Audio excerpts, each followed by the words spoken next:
Hello, one and all. We are back. And we are ready to talk about many things. That are, of course, nerdy. I hope you guys are ready for an influx of a crap ton of dope, nerdy news. And, of course, as per usual, there's always something that comes up that I have to bag on. Gotta talk shit. So fill your cup and light your smoke. Because we're a few days late, but damn it, it's time to get nerdy.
Well, hello. Welcome back to the basement.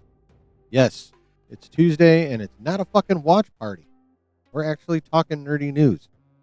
Mostly because I had grandpa duty on Saturday and could not stream. And my God, if I tried to do 2 weeks worth of news this coming Saturday, it may as well just clock in for work. We'd be here so goddamn long. So, tonight we stream. Tonight we talk about that which we all love. And that is nerdy stuff like comic book movies, Star Wars, and other similar things. What up, Nate? What up, Brooke? I see you said hi to Spicy Dan out of Havoc because he ain't in this bitch right now. We shall see. We shall see what's happening with it. Is Justin still streaming? Because I really don't expect nobody or too many more people until he is done streaming, because I do not want people leaving his shit early for my shit just because I happen to need to stream on a Tuesday to prevent basically an entire work shift of streaming on Saturday. There will come a point where I go where I do a super duper long stream on Saturday. That point is not this weekend. You think his stream ended? All right. Well, hopefully he ended it on his terms. Yeah, and then, hopefully more of the crew will pop over here from there. We'll see. Anywho, how you guys doing? How is everybody? How are things? I have not watched your video yet, Nate. I'm sorry. I ended up, I got caught up in doing a little note-taking research to prevent having to watch like fucking 40 minutes of video. So I watched the 40 minutes of video and took some notes for this stream. I will watch it after, I promise, and then I will DM you. I got you, dog. I swear. I promise. It will happen. I will let you know. I love the concept. I love the concept. It's a dope concept. And I am very curious about the information you have to impart to those who click on that video. So,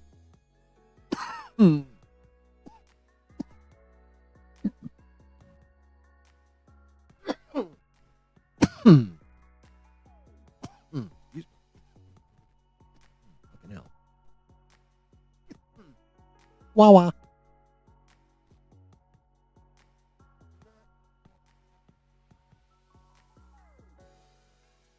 Cats.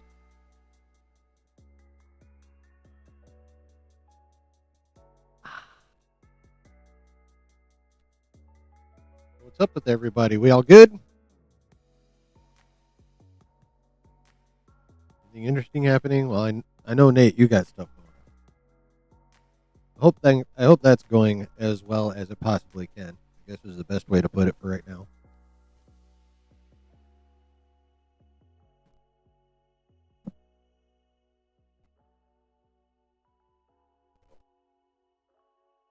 Things are going as well as they possibly can with regards to what you are up to. Been long enough yet. Work's going all right, Brooke? Well, that's good. Yeah, I had a fun day at work yesterday because we're always busy on Mondays. I work at a call center. Going pretty well? Awesome.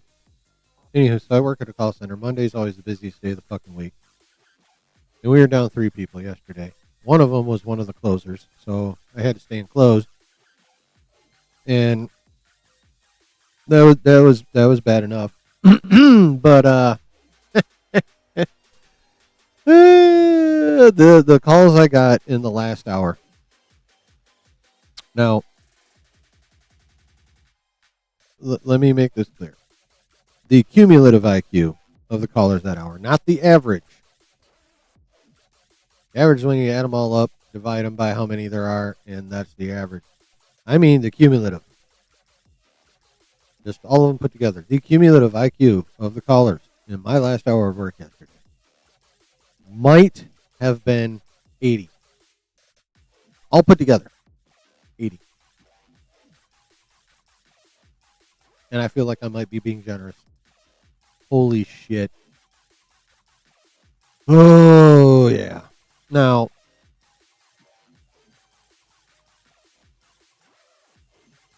I haven't been tested in a very long time, but I mean, I'm going to toot my own horn just a little bit. I am smarter than the average bear. And after a long day of handling way more calls than I normally do because we are down 3 people, my patience was gone. And I already have not much patience with people in general. So, like, trying to spoon feed these motherfuckers like what they needed to know and stuff was just oh, I haven't no, I don't do those. Like the last time I was tested when I was a kid.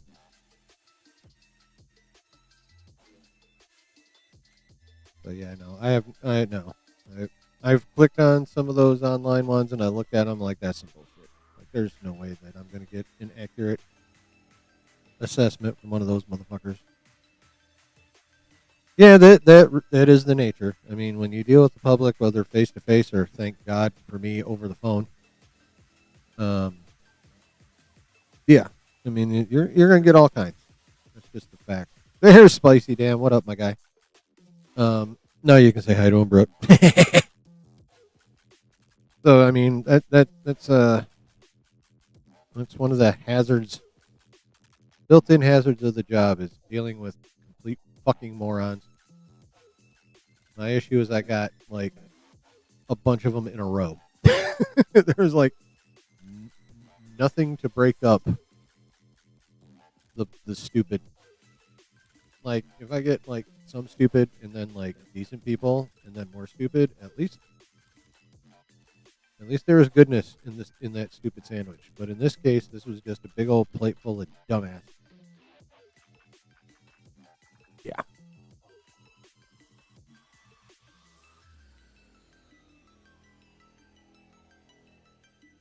I might trust a Mensa one if I thought the link was legit. Now, I am not Mensa smart. Let me be clear about that. I'm smarter than the average bear. I am not Mensa smart. Mensa motherfuckers are scary. My father-in-law is Mensa smart. That dude is scary smart. He makes me feel like a junior hire. It's crazy. I am not that. I wish I was that. Although I would probably be even less patient with people if I was. But yeah, I'm not on that level. I freely acknowledge I'm not on that level, and I also freely acknowledge motherfuckers on that level are intimidating as fuck. Like, y'all ever watch Star Talk? You know, deGrasse Tyson's YouTube channel? Like, outside of his comedic co-hosts, like, literally everyone on that thing that appears on there, they're all, like, ridiculously scary smart. They start getting, like, they start getting into, like, some of the shit they get into, and I'm sitting there like, they're just talking about concepts that they understand completely, and I'm like that fucking what's his name, the Jeff Bridges meme from Lebowski. This is me when I listen to Star Talk a lot.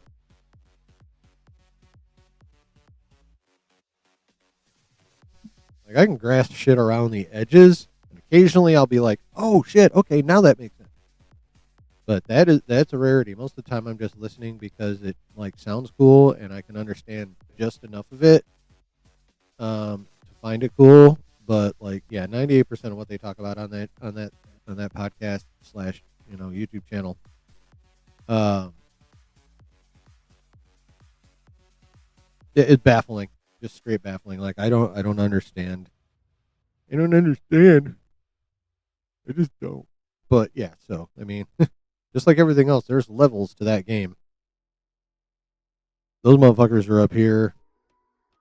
I'm like here-ish. Most of you are pretty much here-ish too, I've noticed. And, you know, then there's the general public, which starts here and just. And I got a lot of at the end of my shift yesterday. Today, much better. Many more reasonably intelligent people than complete and utter idiots today, which was nice.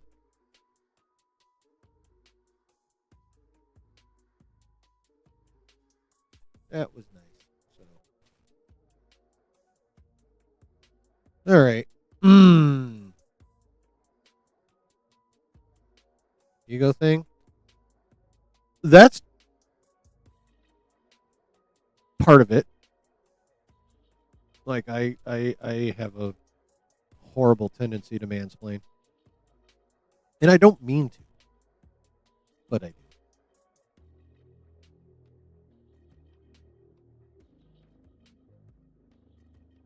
And there's some of that too, Brooke, for sure. 100% for sure. I mean, hell, I get in that mode sometimes. I'm like, just fucking walk me through it like I'm 3. Just please, just do that. I'm ready to move on and get this shit done. Like, I fall prey to that. Some of that is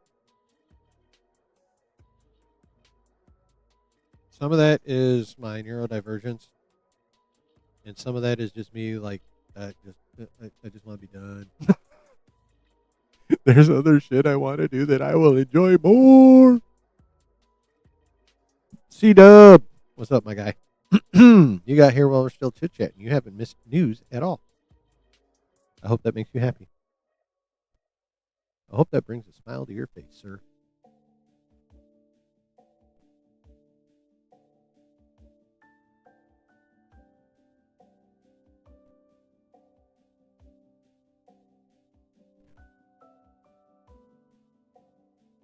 I hope you are doing well, the dub.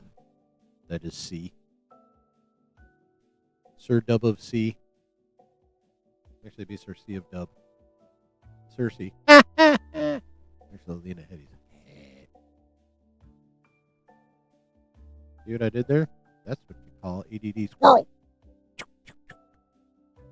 Start here, end up, off screen.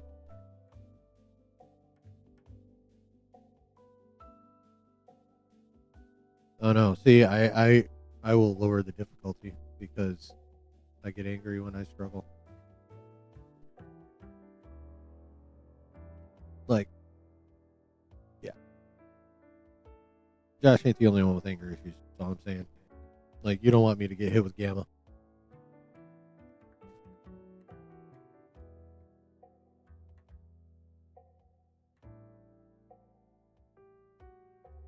Oh, you finished Doom 2016.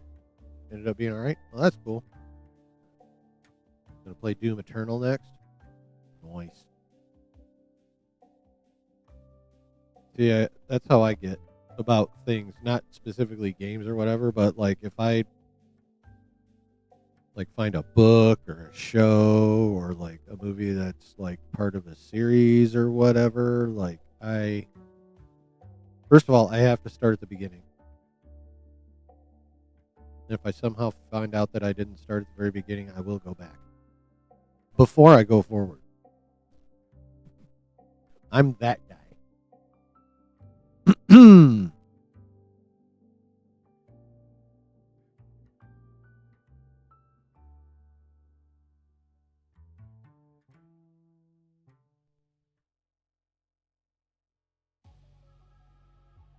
I am that guy. I need to start at the beginning. And if I know I'm getting into something new, I will not do a damn thing until I can find the beginning point and go from there. Like, I have a desire to at least get into Warhammer books because they sound dope as fuck. And I gotta find the DM, but someone DM'd me like the chronological order in which to read them rather than publishing order, because that's how I roll. Like, I have a whole set of books based on a whole set of fantasy books based around a kingdom called Valdemar, and like they have stories that go all the way back to like things that set up shit that they came back around to at the end, way down the road at the end. But yeah, so I started with those. And then, obviously books came out that weren't necessarily in chronological order. Most of them are. But, they throw a background story in here and there that took place ago. So I will read that new book that came out that took place ago. What up, Brutal? Start with the Horus Heresy. See, I want to start with the one that takes place in the earliest time period. That's me. I'm that guy. But so yeah, I'll read the new book. And then when I put it on the shelf, it will go heavy reading. That's my kind of reading, bro. That's what I like. It's something I can sink my literary teeth into.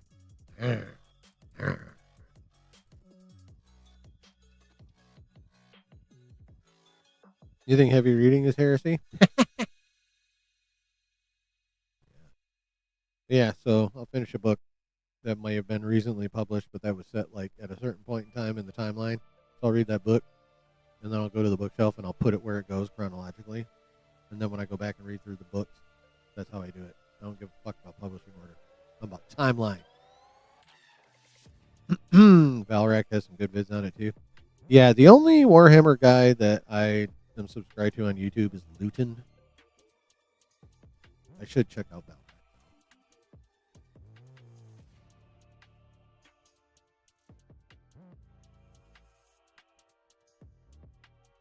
You like books on the old ones?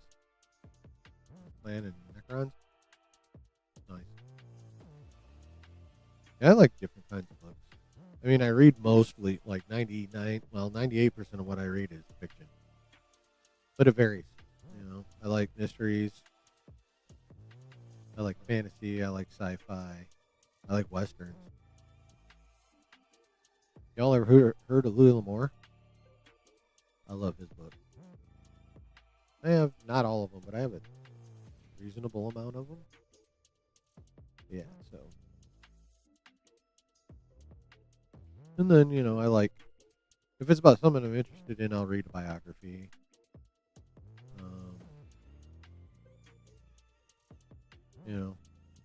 I watch true crime more than I read about it. Like, honestly, I'd rather watch a documentary than read a book about true crime. But, yeah, I have a pretty eclectic taste when it comes to books. But I do primarily read, like, sci-fi and fantasy and shit. But like I said, like, I love James Patterson and Michael Crichton. Like, the Alex Cross books are the shit. I used to have up to a point, up to when I was stopped buying them. I had like all of them up to that point, and then they disappeared in one of my moves. Yeah, it's a bummer. All right. Oh damn, we've been almost a half hour chit chatting. That's cool. But let us get into this shit, for it is still a school night. You love Cowboy Bebop? I've heard good things. Delta Dan! Back from the open house. Hot as fuck out here. Yeah, it was pretty warm here today, too. It was pretty warm here today, too, but we had like 2 days of thunderstorms roll through, and I don't know how much y'all know about weather, but you get thunderstorms when the warm air sitting on you gets slammed into by a cold front. And said cold front has blown all the storms away, and we've been in the 80s the last 3 days, and tomorrow back down to the 60s thanks to the cold front. But the storms are gone now, so that's cool.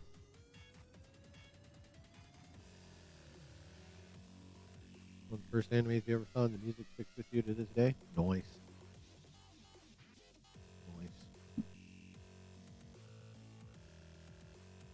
All right. Okay, chat. Let us now begin, for we have like slightly over a week's worth of shit to get to, and I fucking killed probably 30% of what I have bookmarked this, because holy shit. Anyway, we are going to bounce between franchises and companies.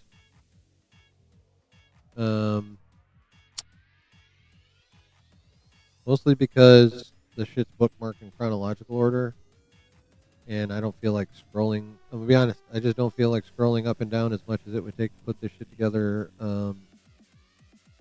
by like company or project or IP or whatever. So we're just gonna put on our swimming caps and dive right the fuck in.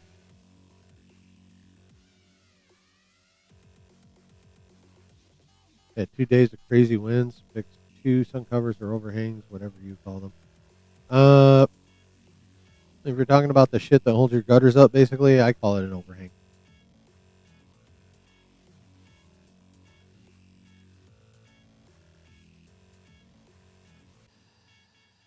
That's just me, though. What the fuck?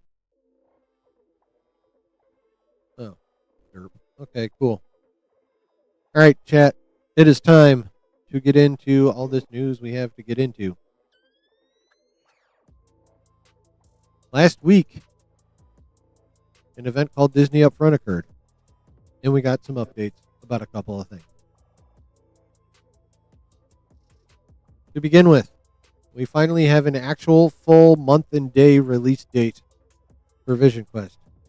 Finally, obviously not for me, but like one of my biggest pet peeves, chat, is I hate when they're like, this show coming so-and-so year. That's all you got for me. Or this show coming out early this year, or, late so-and-so year, or middle of so-and-so year. Or this show or movies coming out this month and this year. Just give me the full goddamn date. And we finally have a full date on Vision Quest. It comes out October 14th of this year, which will be the day after I turn 51. Happy birthday to me. I get Paul Bettany and James Spader. Whoop, whoop. What up, Brennan? Right around, yeah, I was expecting it October, November myself. Cover on the back front yard. Most of the cover, my wife's playing. Ah, got you. Okay.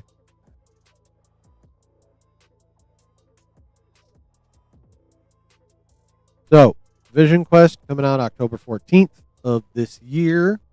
That's cool. I'm actually looking forward to the show. Couple reasons. Reason one, James Spader. I love James Spader. And he's going to be back. We're going to see him in both human and robot form. So they're going to have to get into the archives and whip out those Ultron specifications that they used in what do you call it? Age of Ultron. Jesus Christ. Yeah, they're going to have to go dig those models out of the hard drive and get in order to get that to happen, obviously. So, yeah, we'll be seeing. I imagine that's going to be the case with like all the characters. Actually, I don't think that's just going to be James Spader as in both human and robot form. I think we're going to get Bettany in human form as well as Vision form, as well as all the other AIs that are going to be in this, like Friday and whatnot. We're going to get both human and not form. Now, obviously, the AIs, when they're outside of human form, are just, voices on speakers. But, yeah, I imagine that's going to be true for everybody. Well, obviously, except Billy, because he doesn't have a form like that. Billy. Or Tommy, actually, is going to be in the show. We already got Billy and Agatha. That was a surprisingly good show. I really enjoyed that show. Side note. Anyway, so Vision Quest officially month, day, and year, October 14th this year, 2026. We also got an update about Ahsoka Season 2. Now, earlier, Star Wars Meg had posted that Lucasfilm had confirmed it was coming out this year. Not sure where she got that from, because it turns out either that was an old thing that someone published, or don't know what, but as of the Disney upfront last week, Ahsoka Season 2 has been delayed to, my favorite way of describing things, early 2027.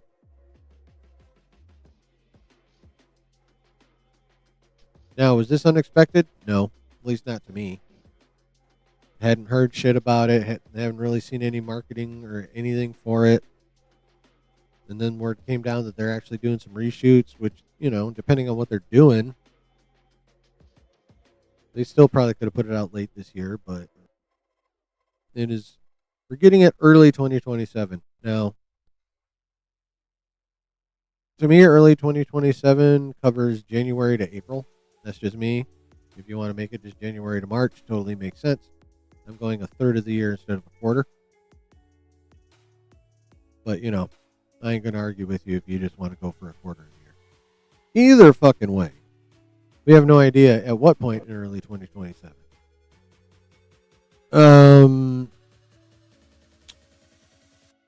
Without knowing offhand what else is coming out early 2027 on Disney Plus,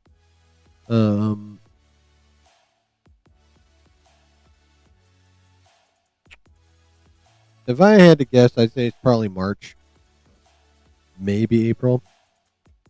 I don't know that they would do it in January or February. I mean, I'm not saying it's not possible. They very well just could.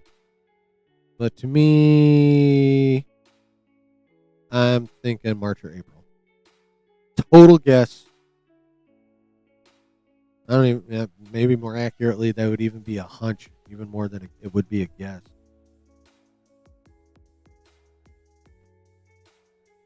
But either way, we're not getting Ahsoka till early next year. So, I mean, there's not really a whole lot more to go into about that, at least not for now. We will be circling back to that later, though. So do you guys, that was just a couple of quickies. Do you guys have any thoughts, questions, concerns about the release timings of Vision Quest and Ahsoka or Ahsoka?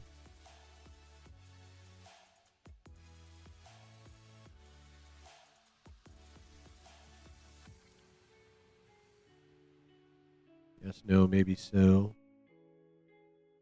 While you're thinking about that, I'm going to gamble.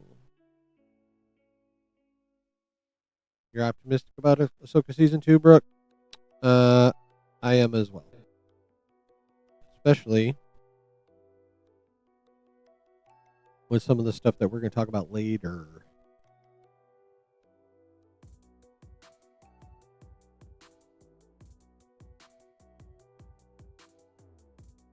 Ooh, yeah. Oh, look at what I rolled. I rolled 66. Streamlabs executed Order 66. Anyway. Yeah, I know. Not something we really need to. That requires a whole shit ton of conversation, is it? So, all right. Next little doodad here.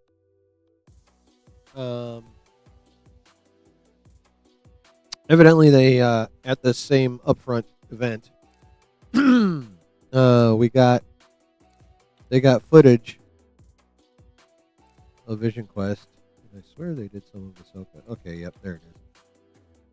Yeah, we got footage. They showed a little bit of footage from Vision Quest and Ahsoka Season 2, obviously off what they had already filmed. That probably has jack shit to do with whatever changes they may or may not be making. Again, we'll get to that. So, God dang it. So here's a description of the footage about Vision Quest shown. So in said footage, White Vision is watching clips of MCU projects talking about he has Vision's face but not memory. A lot of James Spader / Ultron in it. Also, Vision's son shows up. So, they saw Tommy in the footage. A lot of James Spader Ultron in it. That's good. Or at least in that footage. Don't know how much he's actually going to be in the show. I would imagine a decent chunk, though.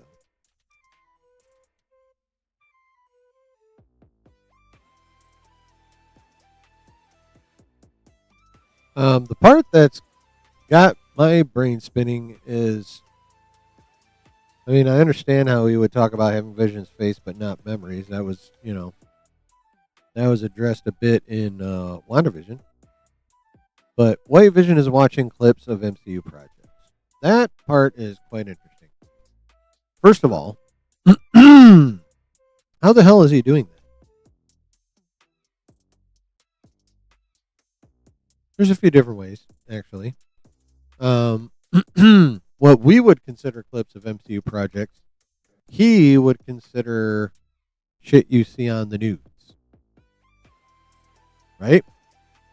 I think that's, on the internet, videos on the internet, official news reports about events, the many, many events that have occurred in the MCU.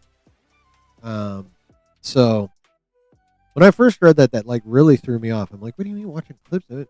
What was he in the fucking TVA?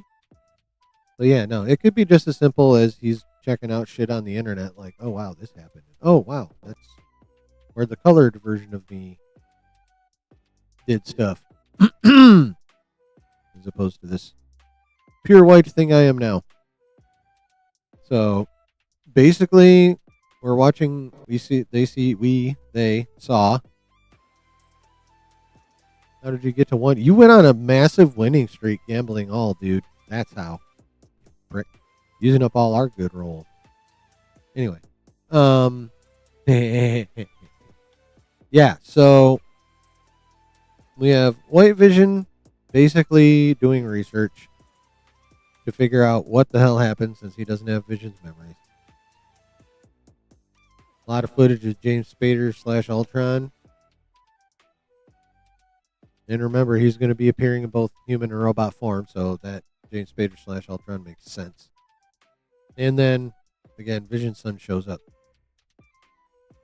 And, it doesn't say which one specifically, but since we know Billy's on the road with Ghost Agatha, it has to be Tommy. I mean, we already kind of knew Tommy was going to be part of this anyway, so. I mean, I'm sure, they didn't want to completely directly spoil it, although it's not really a spoiler at this point.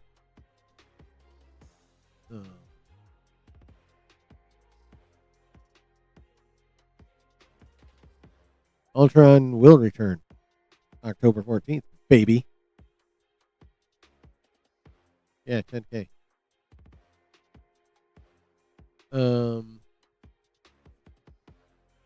Yeah, instead of typing out a 1 and 4 zeros, you just type out all, and that automatically gives you the 10K bet.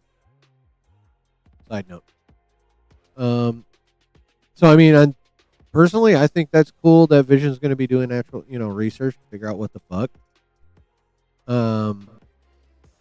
Like I said, I love me some Spader, so I'll take all the Spader you got. Pause.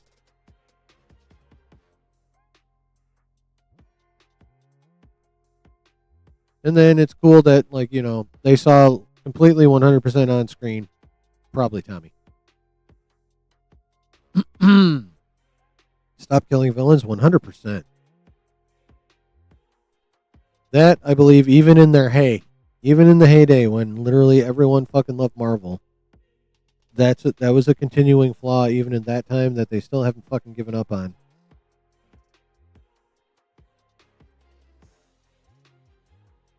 Better stay White Vision. Well, they probably will, at least through Secret Wars, but then there's the reset, so they may stick with him. They may go back to the red and silver. It may not even be Paul Bettany anymore. There's going to be a chunk of recasting after the reset. Not everyone will be recast, but a chunk of people are going to be recast. And then, of course, the addition of the new cast members in the form of the X-Men, Sadie Sink, and whoever the fuck else they cast.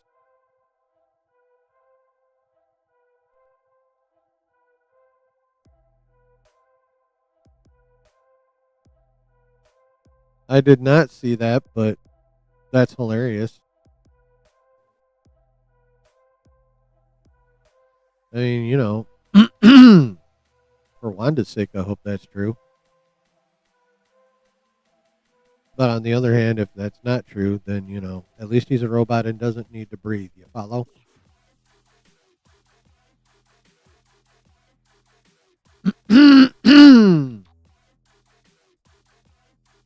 Oh, they're not killing Doom. Doom will be the first to break them.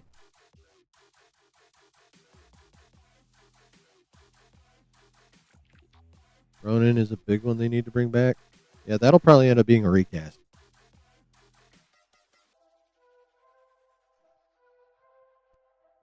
I think Hawkeye's a good candidate for recast. I would virtually guarantee they're going to recast. Well, no, they'll probably keep Yelena. But if they do decide to bring Natasha back, that's going to have to be a recast. Scarlet ain't doing that shit no more. They might recast Banner. He's definitely a possibility. I think Evans is coming back. RDJ is going to come back as Doom at least for a while.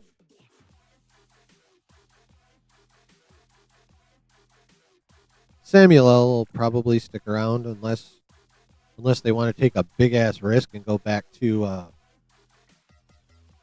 the original version of Nick Fury, who happens to be a Caucasian.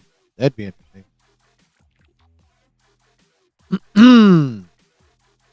Yes, I know he does, and that is I wouldn't rule that out. Although I I think they are gonna.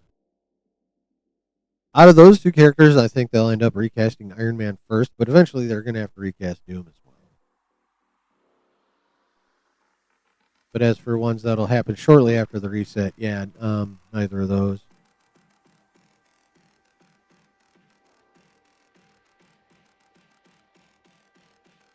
Hopefully they can talk Lizzie into sticking around.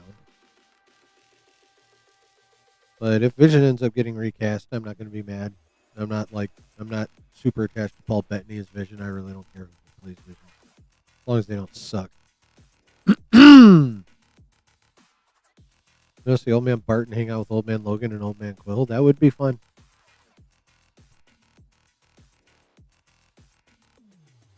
Although I can only imagine how ornery Old Man Logan is. I mean, we already know Logan just in general is an ornery motherfucker. Old Man Logan's got to be like crazy ornery. I don't know. I'm not sure Old Man Quill would survive very long around Old Man Logan. I mean, we saw how Logan was desperately trying to kill Deadpool. Quill's only slightly less annoying than Deadpool when he puts his mind to it. So I don't know how well that would go. Yeah, I think she'll come back, but I want them to like bury her in money just to make sure.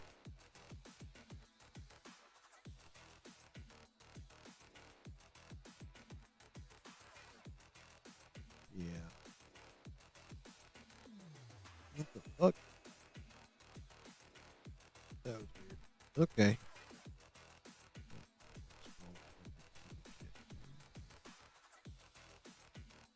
All right, you guys got any thoughts on that footage?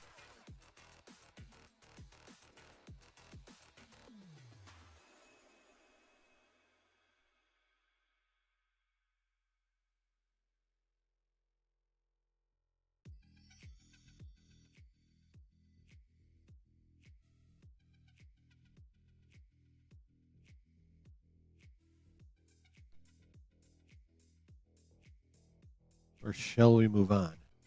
Let me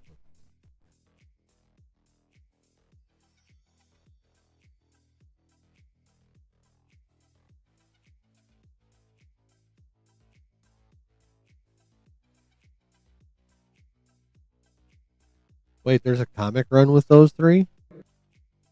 Okay. That must be an interesting read.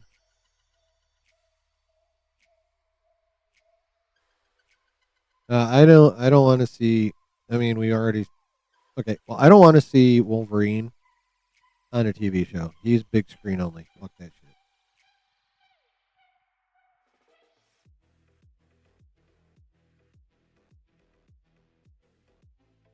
That's just me though. Oh, all right.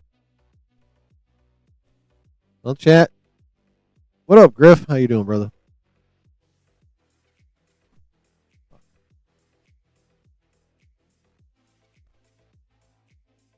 All right, chat. We also have some deets on the footage they did show of Ahsoka season 2. There's a teaser and some behind the scenes action. I wouldn't mind some action behind Rosario Dawson's scenes.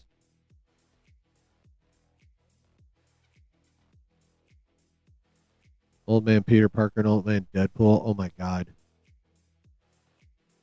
That had to have been an I wonder if the writers gave themselves headaches trying to come up with enough smart ass comments and quips to fill that book. Because both of them are shit talkers. Yeah. Okay, so there is some footage of Ahsoka season 2 also that happened at the upfront, and we have a description of that as well. Now this is kind of like an aggregation of people that were there, like what they saw. So, all right. So first thing is footage overall was very short but sweet. Okay. There is a shot of Sabine reverse gripping her saber while using the flamethrower from her gauntlet. Okay, so basically,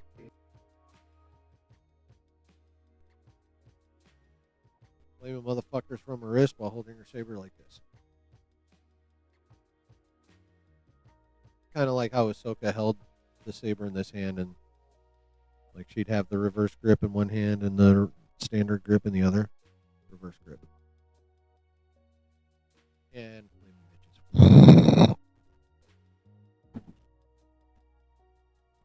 that's a shot from the footage. There's a lot of Hayden / Anakin. Hell yeah. And we got more to say about Mr. Anakin later as well. Anakin has a new costume. Okay. He wasn't a Force ghost, visibly, so it could be no VFX yet, or a B-roll shot, or it's an entirely new costume. I'm thinking, at least for now, there's a lack of VFX to make him a Force ghost. But an entirely new costume is not outside the realm of possibility for reasons we will talk about later. There were epic space battles shown. There's lightsaber combat shown. Staples, of course, of Star Wars. Should be required in all projects, just saying. Then there was a lightsaber. It does not seem like something we've seen on screen before. Lightsabers of all shapes and flavors, and Ezra was in the teaser too. Okay, so that's interesting about like what appears to be like a lot of different lightsabers in there. I mean, let's think about it. Sabine has one, Ezra has one, Ahsoka has one. Depending on how they handle Anakin, he could end up with one. And then there's still Shin Hati and Balin, now being played by the Hound. Those two have lightsabers. But, so, you know, it could be just those that this person who ever said lightsabers of all shapes and flavors. It could be just, you know, they don't really truly understand how many are in the show already. You know, maybe they weren't thinking about that. And they're just like, oh, damn, look at all the sabers. I mean, Ahsoka has two all on her own. The interesting one is, depending on the knowledge, sometimes the reverse grip is for, yeah, no, that is 100% true. I can verify that. Makes it feel bigger. Anyway, Ezra in the teaser, not a surprise. But yeah, the one that's talking about a lightsaber that didn't seem like something they've seen on screen before. That means one of two things. Thing number one, this person doesn't know lightsabers like that.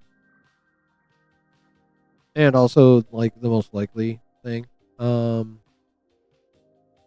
the other option is that either someone's going to need to build themselves a new saber because they fucked up their old one, or there's a brand new saber that we've never seen before because it's going to be attached to / swung around by a character we have yet to see. I don't want Kung Fu Ezra. Well, not if it's that shitty ass choreography. You know, if Donnie Yen came in and fixed that shit, I'd totally be down for that. But as presented in season 1, no, I do not. If they can improve it, I'll be down. But as is, fuck all that.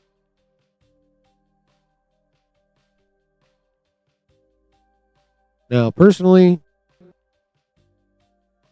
while, again, it's probably option 1, which is they just don't know sabers like that, I really hope it's option 2. I really hope we're getting a new character. Maybe not necessarily new to our knowledge of Star Wars, but new to the live-action universe under Disney, along with their saber. Do I have even a remote guess on who that could be if it's a new person with a new saber? No.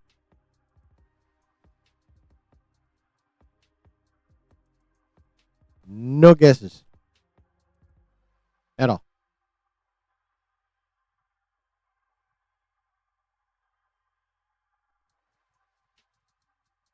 But that's cool.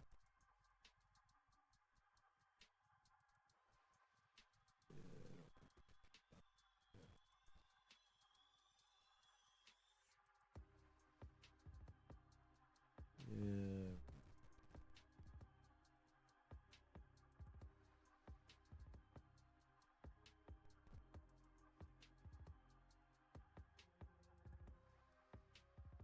Is Asajj Ventress still alive? She would be awesome in live action.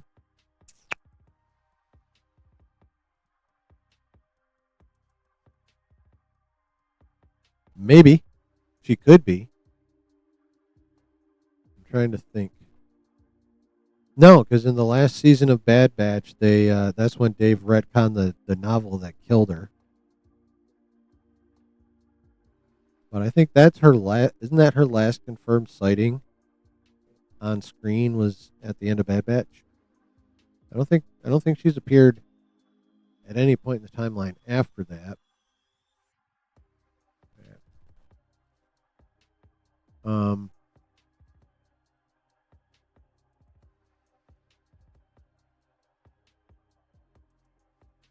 how far into the Empire does Bad Batch end? Does anyone know? Should I Google it?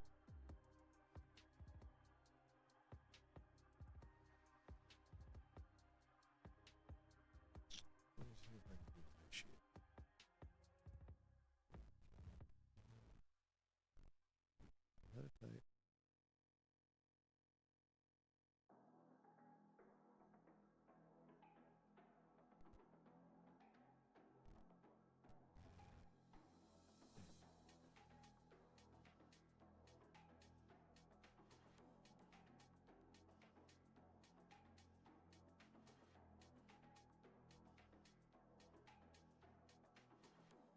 Uh,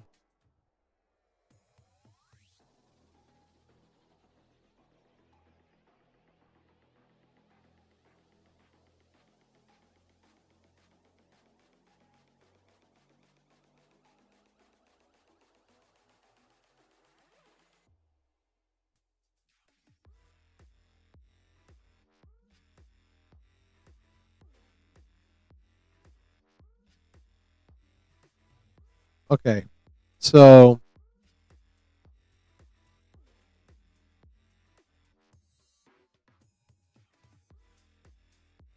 outside of that massive time jump to the at the very end when Omega goes off to fight in the rebellion,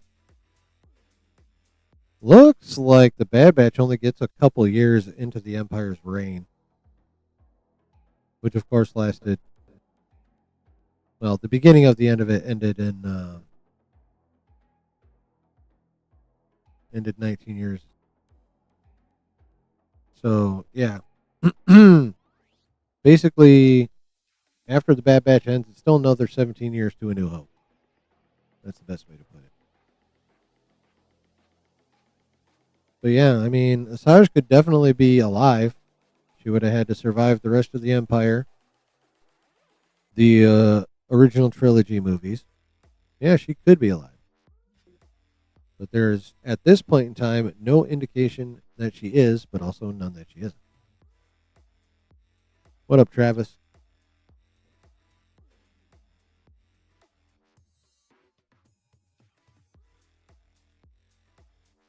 Yeah, I mean, I would love for Dave to bring her into live action. That'd be awesome. I need a beverage. I'll be right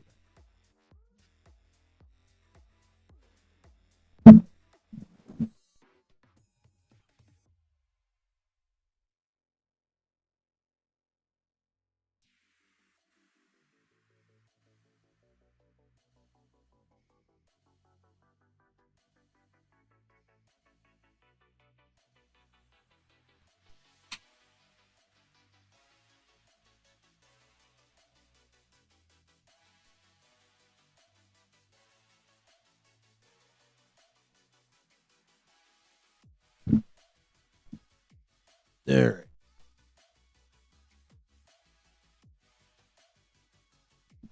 As far as you're concerned, based on the conversation, Bo-Katan is live. Asajj should be too. 100%. She definitely should be. And aren't the Night Sisters kind of longer lived anyway? Guess so, maybe so.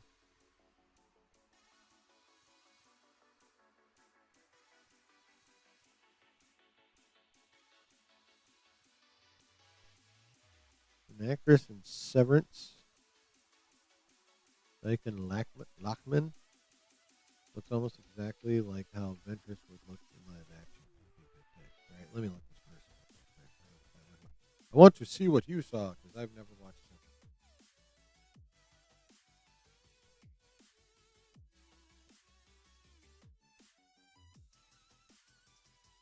it. Oh, that chick. I know who that is.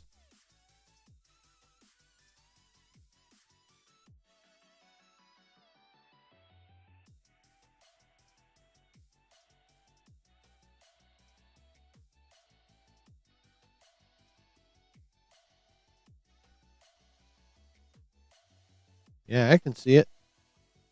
She'd be a good Asajj, especially if she could do the voice. She's got to be able to do the voice though. She has the look, but she has to be able to do that raspy voice. Otherwise, fuck that shit. So yeah, she definitely has the look. She could totally pull that shit off. I've seen her and stuff. Oh yeah, Agents of Shield. Duh, she was in Agents of Shield.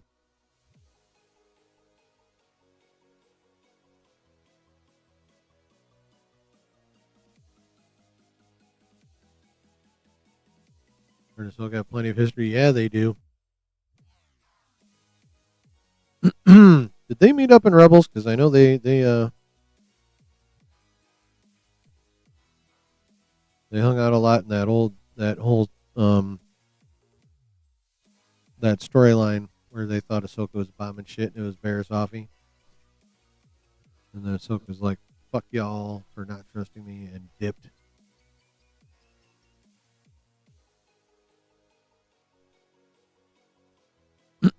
Yeah.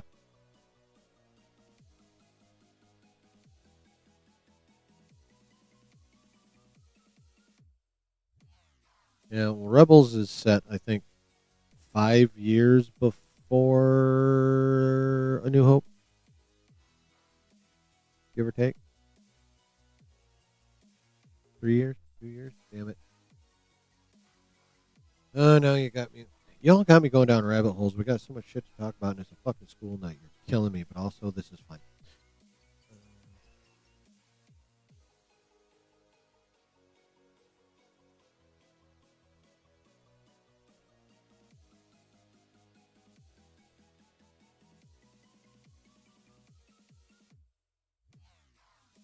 Okay, yep. It starts about 5 years before,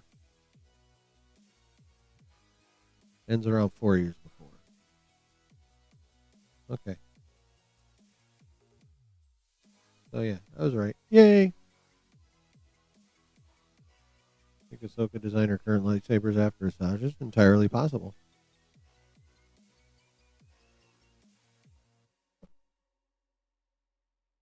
Entirely possible. I should go back and rewatch the first 6 episodes of Ahsoka. Those last two are ass. Actually, really, the worst one was 7. 8 was not as bad as 7. It was okay, but yeah, episode 7 sucked balls. Last we saw her, Asajj is in contact with Fennec Shand, who sends her to the Bad Batch. The Empire's collecting Florian blood. Yeah. Yep. Yeah, I talked about that. And that occurred about 17 years. No, 16 years. 16 or 17 years before A New Hope. Episode 7 and 8 felt rushed.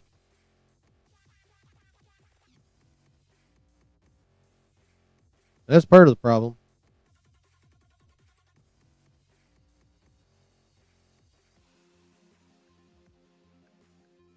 She thought she repurposed them in Rebels.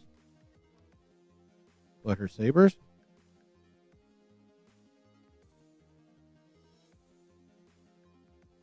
Yeah, I don't remember.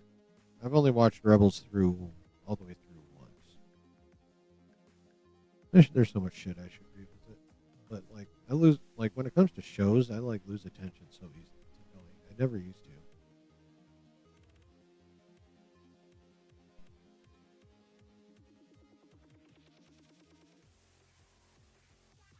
Oh, I totally agree, Travis. I 100% agree, but it's up to Dave to do that shit. Dave, do that shit. You'll never see this because my channel's teeny, but Dave, do that shit.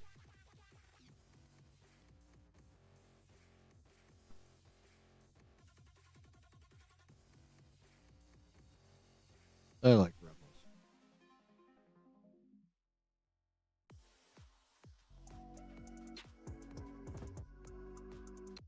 Oh, wrong button. Come on, Ho.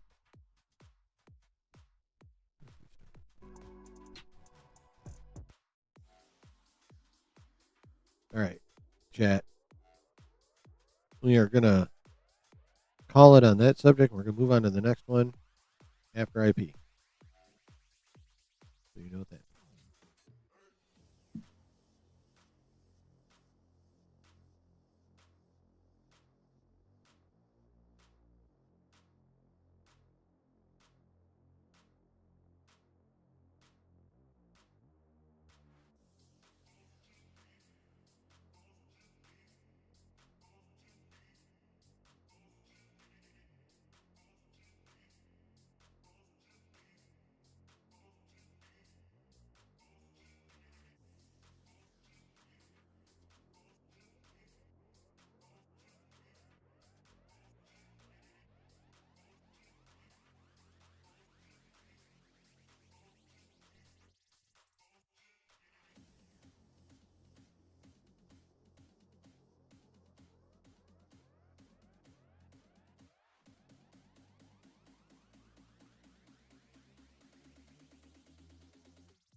I know what you guys are thinking.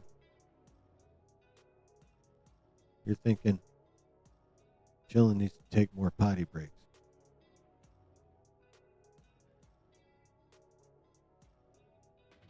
And you're also thinking, I only need about 20 more seconds. Haha, blue balls, bitch. Anyway.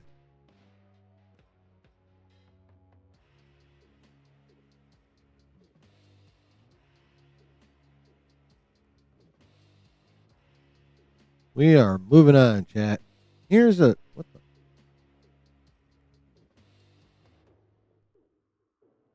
Here's an interesting little factoid about the upcoming Lantern show, which we will talk more about in a little while here. Let's go sit on the shitter for an hour. Motherfucker, you don't need no hour.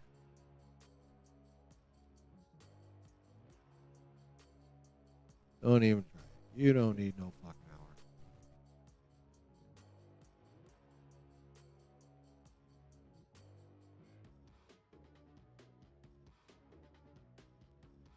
Okay. All right.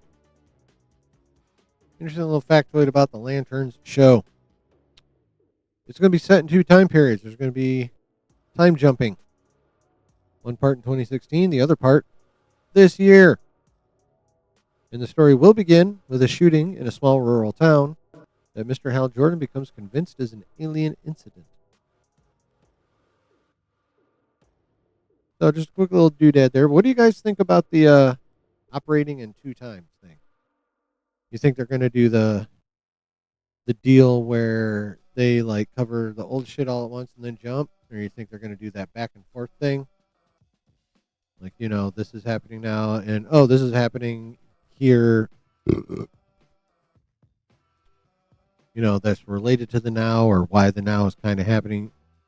What do you guys think? You guys think they're going to do like contiguous time slots, or are you going to think they're going to do the bounce back and forth? Personally, I think they're going to do the bounce back and forth.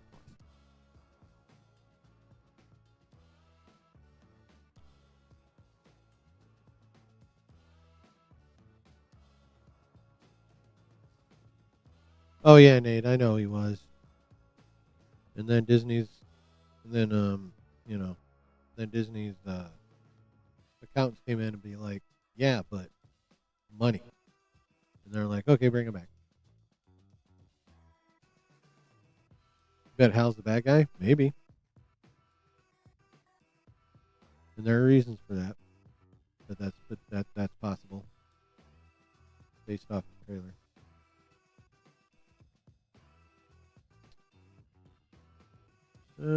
Travis, knowing Jack Craft about Green Lantern, I noticed how much yellow there is in the town and the energy that Gunn is tased in the head with. I speculate Sinestro will be revealed to be controlling the town with a yellow ring, which is fear. Explaining why everyone is such a douchebag. You get a lantern to lure in Hal to corrupt him. That's a definite possibility. I definitely wouldn't rule that out. That's actually much like, I love your theories and your ideas, but that one might be the least out there one you've put forth in a while, which makes it much more likely. No offense. But your theories are dope. Just some of them get their Reed Richards on every once in a while. You know what I'm saying? But they are cool. What do you guys think? How do you feel about that being in 2 different time periods, and how do you think they're going to handle it?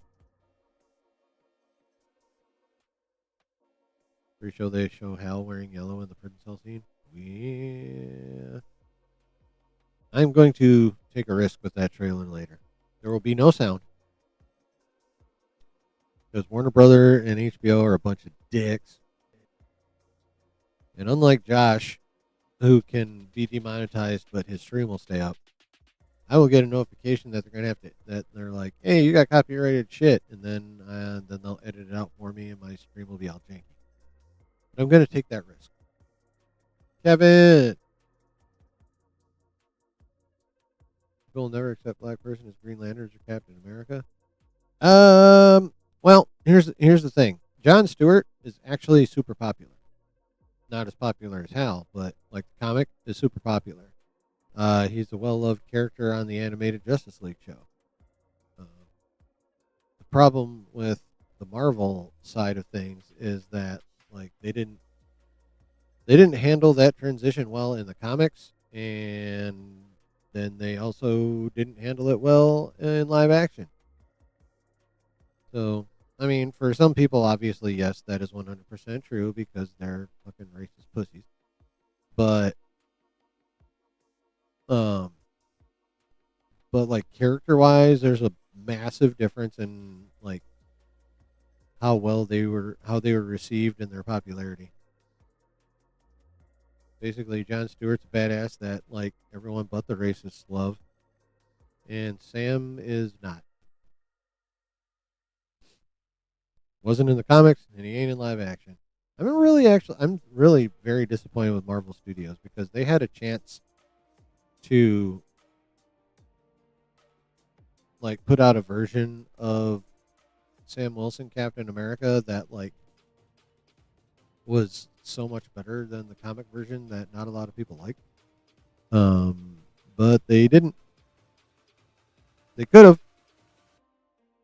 but they didn't. So,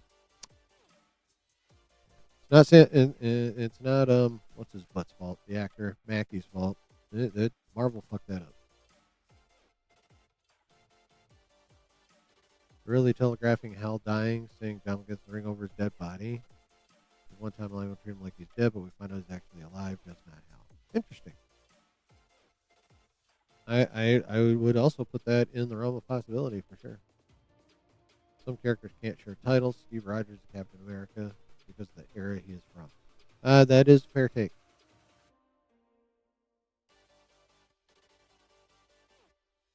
That is a fair take. And I will put forth this point that I firmly believe. Whether comic or live action, if they'd have just done it like better than they did, it probably, there are things they probably could have done to make the transition palatable and not abrupt and not lame. But they failed on the page and on the screen with that shit. Yeah, overall, I 100% agree. Like, you think Captain America, you ask any casual on the street, um, what does Captain America look like? 99% of them are going to describe a white dude. It's just facts amongst casuals.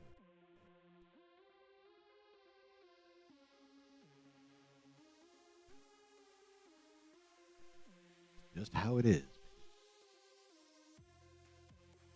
Anywho, I think the two-part thing is interesting, or two-time period thing is interesting, and I think they're going to do the bouncy thing.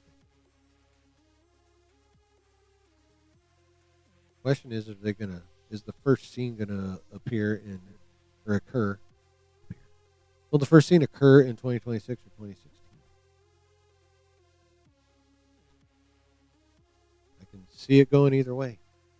I'm curious to see how they do it. So any further thoughts on that aspect of the Lanterns show, chat?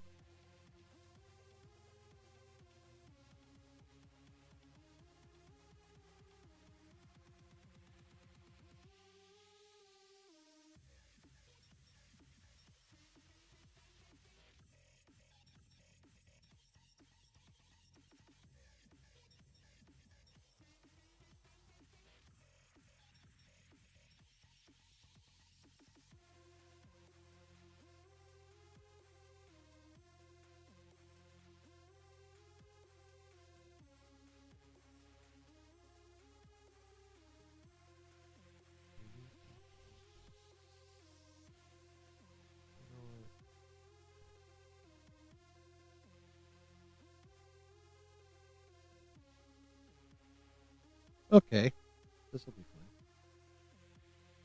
fun. Check this shit out, chat. Not super excited about Lanterns, honestly. That's fair. I mean, I'm not like fucking out of my mind excited for it, but I'm looking forward to it. I'll go that far. I am looking forward to it. So the boys series, not just season, but series finale is tomorrow night. And Eric Kripke said some weird shit. There's a weird quote.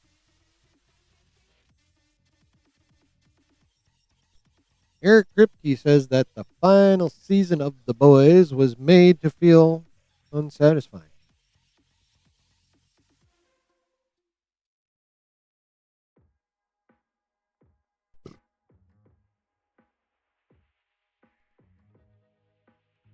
It's a satire of bad final seasons, so it's bad, but in a good way. Well, Kripke, I would say you have definitely succeeded at, to this point, making it feel unsatisfying, at least, to a certain degree. Definitely some weak episodes in this season for sure.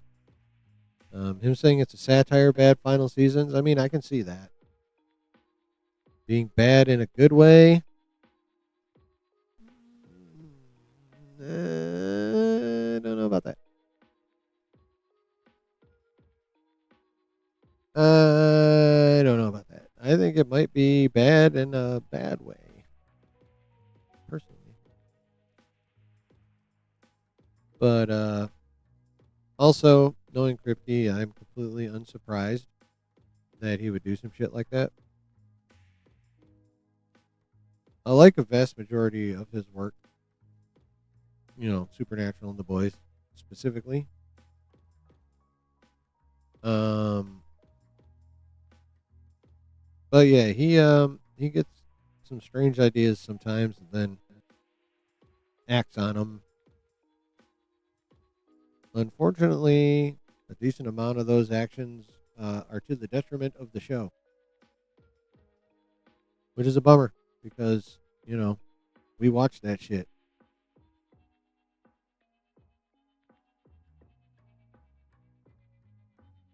We don't want to be unsatisfied. We don't want something that's bad in a good way because the risk is insanely high that it'll be bad in a bad way. But we don't want that as fans. We want the final season of this show to be like start to finish, top to bottom, front to back, fucking dope. And we have not gotten that. Hopefully tomorrow's episode, the final episode, fucking slaps. We shall see. But in my opinion, it needs to. And Kripke did say something last week, or maybe even the week before. At this point, I've lost track. He also, oddly enough, in a different interview or whatever, acknowledged that the importance of the finale, and especially the series finale, because he freely admitted that if they don't land it, that's gonna, that's basically how people will think of the show itself, like in totality. Like you fuck up the landing, people are just gonna be like, that show was ass.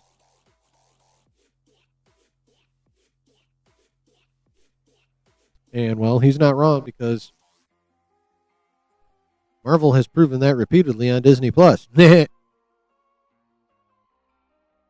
So he's right about that.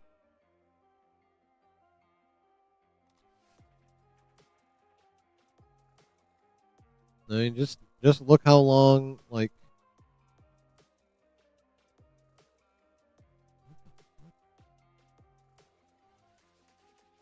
sorry, give me a second. Back end being weird. Okay, that's better. Anywho, I mean, look at what happened to Game of Thrones after that series finale. People were not down with Westeros for quite some time.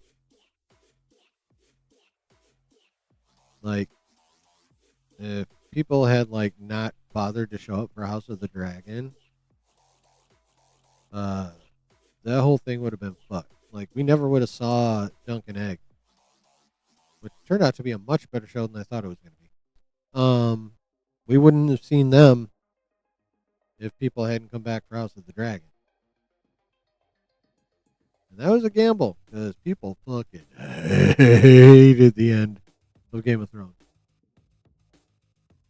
Like, there were probably some people, because there's always a few who, A, it generally didn't bother them, or B, just like to be contrarian. So you can't really say it was universally hated and be 100% accurate, but it was almost universally hated. Excuse me.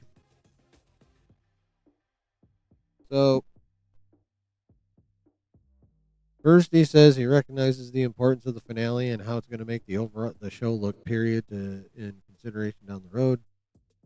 But then now he's talking about he purposely wanted this shit to feel unsatisfying, which are two completely opposite things.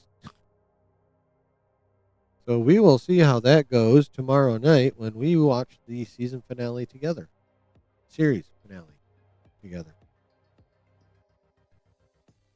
So, chat, what do you think about that statement from Mr. Kripke?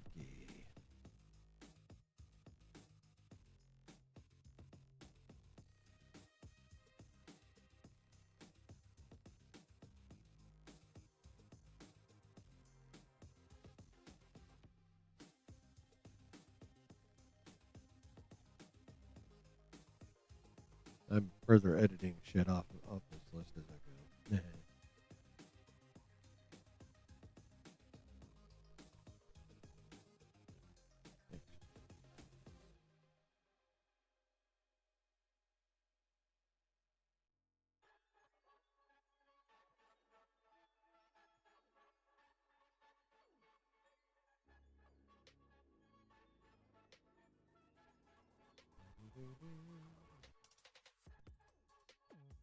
Nope.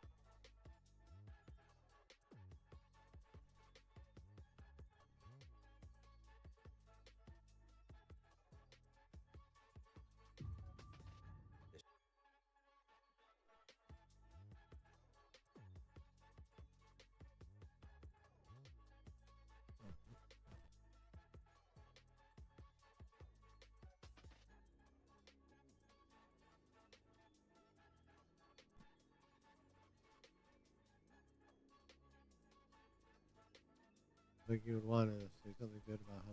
Yeah, totally true. Bro. You'd think. You'd think. All right. So we have talked about the the two timelines occurring or being covered in the same show, 2016, 2026. Well, yesterday we got a new trailer for this show, which we will hear nothing of. And I will only be letting a few seconds go at a time. Might try and search for shit that's poignant, but yeah. So we are going to break this trailer down again with no sound from it at all, only playing a little bit at a time. And hopefully, I won't get popped by Warner Brothers. So let's check this shit out. This is the new trailer just dropped yesterday. I don't know if you've watched it yet. I would imagine you probably watched it. So we're gonna watch this shit. We're gonna talk about some stuff, and then we're gonna talk about some other stuff, not directly related to the trailer, but kind of about the trailer and DC in general. Okay.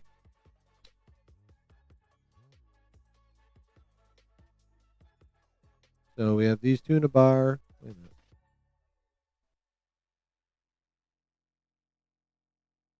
Okay. Hey, captions. So they're in a bar, and Hal is pontificating to start. And then we get this. Then we get, ladies and gentlemen, we get a scene of him doing Green Lantern shit with the ring.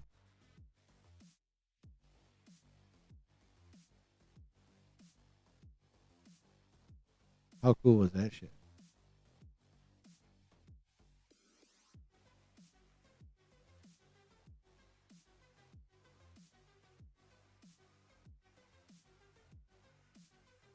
Okay, that was kind of funny. And that also is not surprising to see Hal Jordan do. He's kind of a prick. Nowhere near Guy Gardner levels, but you know, he's he's a really good guy, but he also, you know, he's got an attitude. And an older Hal like what we have here would probably have even more of an attitude, you know, middle aged. I can vouch for the crankiness of a middle aged person. Because I am a cranky middle aged person.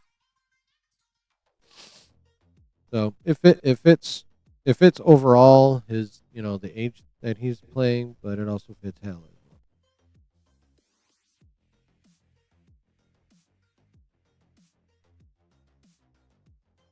Hal walking in, John asking him how he got the ring.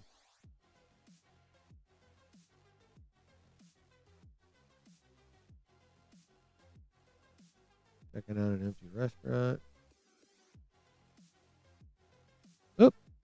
Whipping out a shield because motherfucker's trying to shoot that ass. Now, I don't know if you guys noticed from the other shot to this one, like how there's kind of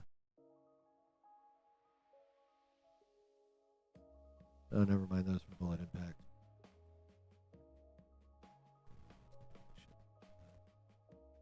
And his reaction time is awesome. Boop.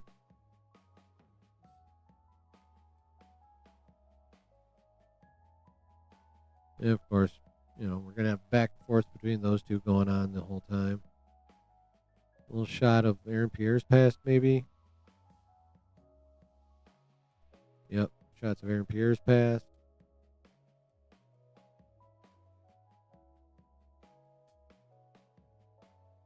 Okay, so that line there has generated a lot of speculation. The only way I can get through my dead body.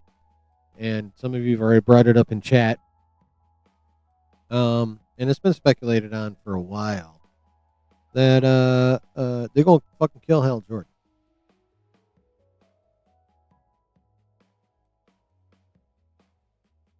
Now, that would be a mistake in my opinion, because as popular as Jon Stewart is,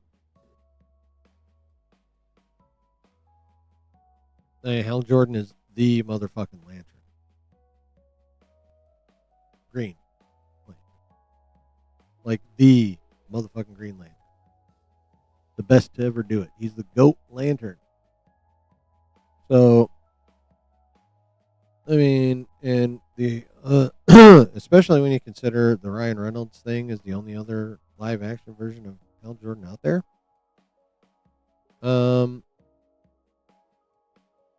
Like literally killing him off would be stupid as fuck, in my opinion. So hopefully they don't do that. Hopefully they do not do that. That would be D-U-M-B, dumb. And then he takes off.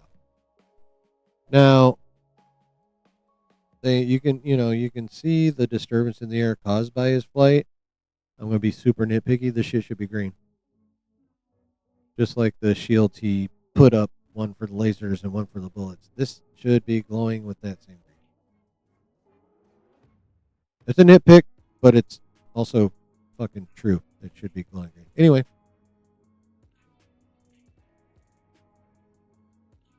We got Hal landing in front of a car.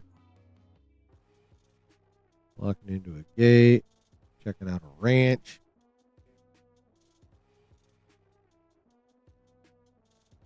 Gets too much hate. I would agree with that. It wasn't that bad of a movie. But it wasn't a great movie. Although I did like the Sinestro tease at the end. And I was really hoping to see more of that shit. But then that movie bombed and they're like, nope.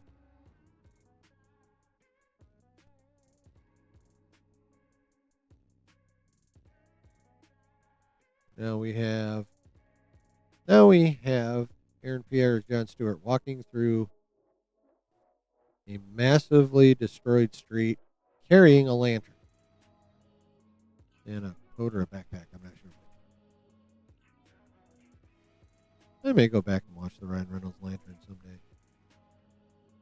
Just for a full reevaluation. Oh, and now he's surrounded by motherfuckers with guns. Geez, there's obviously some kind of battle happened here. I mean, all that destruction in that other spot. Okay, so it's the backpack, and then still has the lantern there.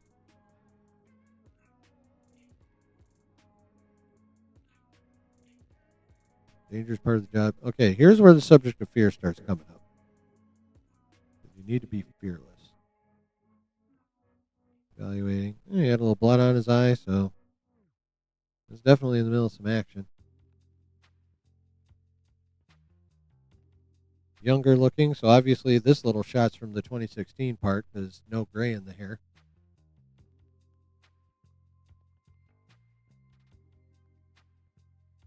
Yep, same deal here. Older video. Are you afraid?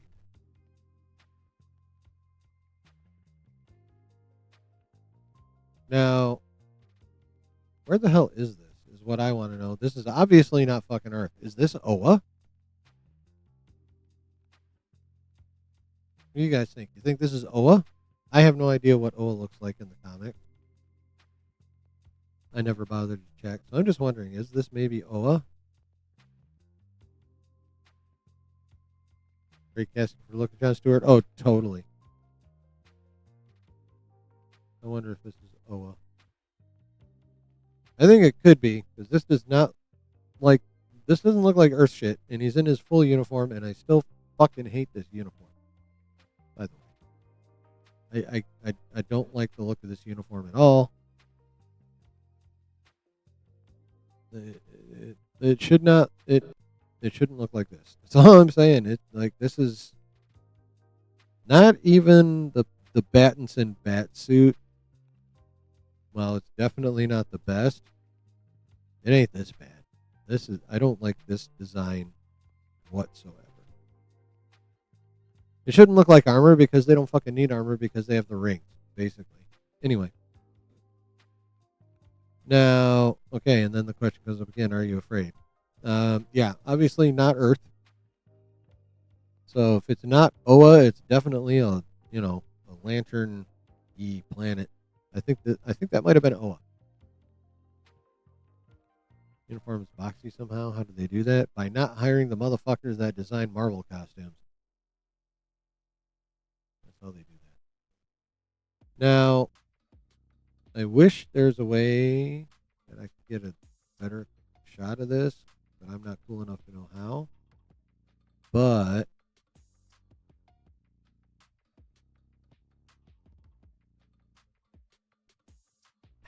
bitch.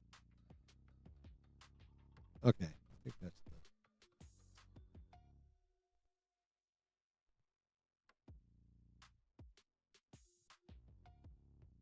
the. Okay. Now this shot here, people have screenshot and blown up. But note the slick back hair, and note the apparent pinkish hue to the skin.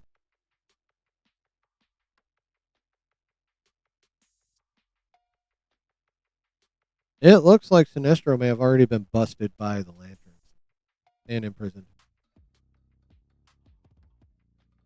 Maybe. Obviously, they didn't show his face, so we don't know for sure. But again, hair's right. Skin tone kind of looks right. You can't really tell in this lighting. Plus, this monitor ain't that good. It's a little grainy, at least for me.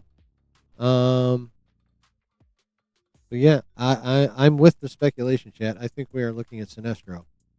But we are looking at a Sinestro that's already lost to the Lanterns and has been put in jail.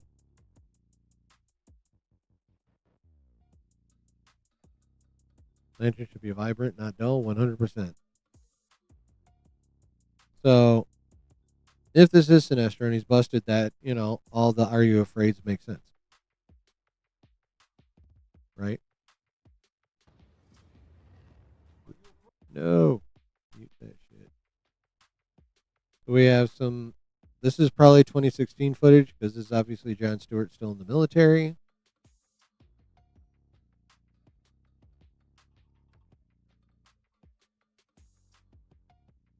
Then we get Guy Gardner. Now the question is who's actually inside the bars, Guy Gardner or this guy? Who probably is Hal. But we can't tell that for sure. That's the question. Who's in the cell? Is this guy in the cell or is this dude in the cell? It doesn't really make it plain.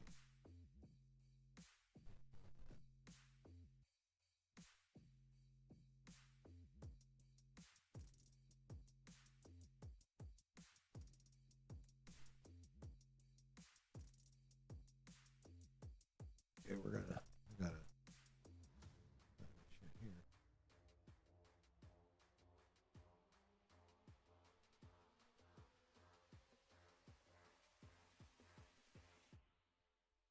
I think he's on the outside and someone else is on the inside of that cell. What do you guys think? And again, are you afraid?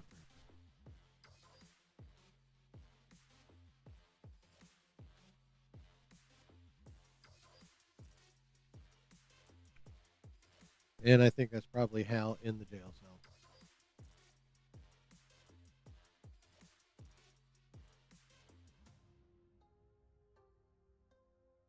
Walking through the desert for some reason. Looks like a military funeral.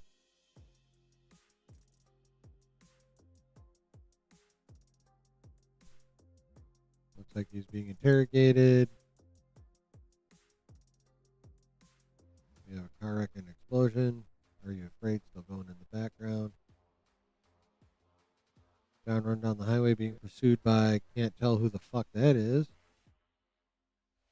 That's a cool move though. John as sniper. Okay. Okay, I'm going to say this is modern day John with sniper rifle because we have explosion, we have green here.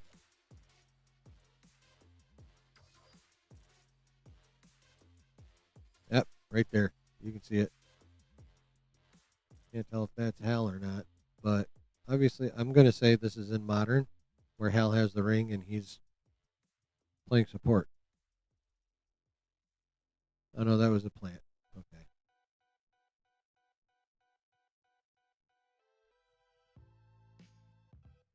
Got John Stewart being all like, I'll be the man now, motherfucker. And I'll be like, motherfucker, no, you won't. Not till I'm dead. Oh, yeah, there's Laura Linney. She was just confirmed the day before this drop.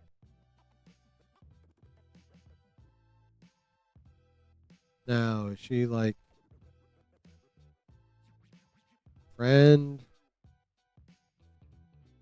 Family? I feel like she's talking like their family. There's John with the ring.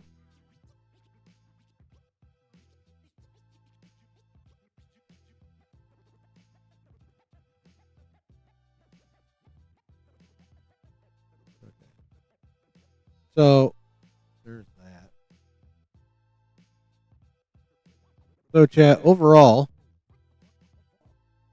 that was a pretty fucking cool trailer, I gotta say. At least when you can watch it at normal speed. That was a pretty good trailer. Much, much better than the first trailer.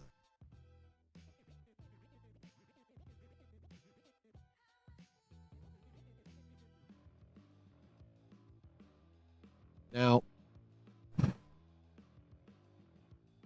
that begs a question, though, because there's a pattern forming here, chat, with Gunn in the DCU.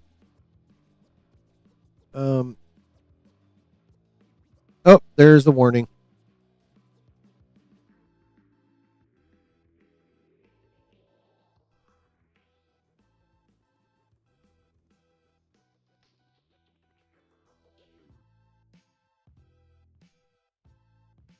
Give me 1 second. I'm going to go. I have my other channel watching this on my phone. I'm going to be right back to make sure it's still working because the warning hasn't gone away yet.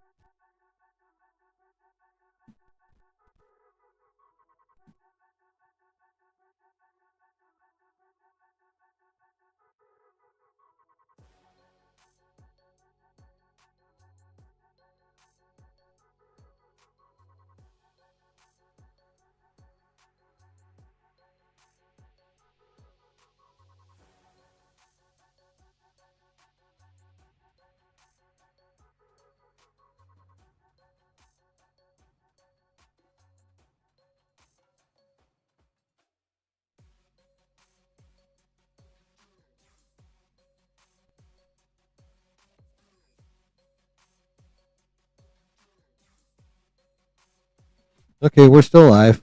The warning's still there. Oh, maybe I have to close it out myself. But so far, so good. If this all of a sudden dies, just throw something in the chat because I don't know if it'll tell me. Here's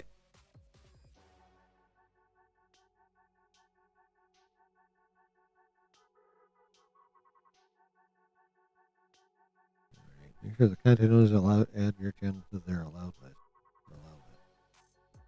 Yeah, I don't think they're going to add my channel to the allow list.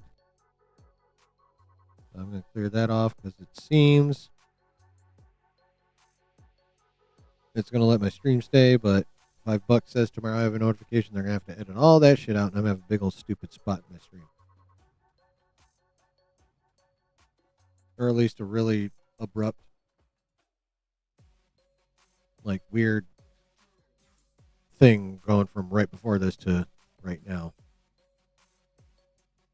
So if you're watching this on the replay and there's a weird like herky jerky kind of pseudo time jump looking thing. That's because YouTube, or actually, that's because Warner Brothers a bunch of dicks, and I had to edit shit out. Well, honestly, I will have asked YouTube to do it for me because they do that shit, and I am more than happy to let them.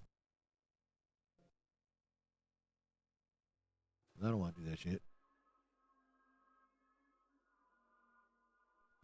Anywho, so what was I saying? Right. There's a pattern forming here with DC, the DCU, and that pattern is first look, divisive. Second look, dope. Excuse me. It's pattern, chat. Remember our first look at Superman with him putting on his fucking moon boot while that glowy alien thing was out the window?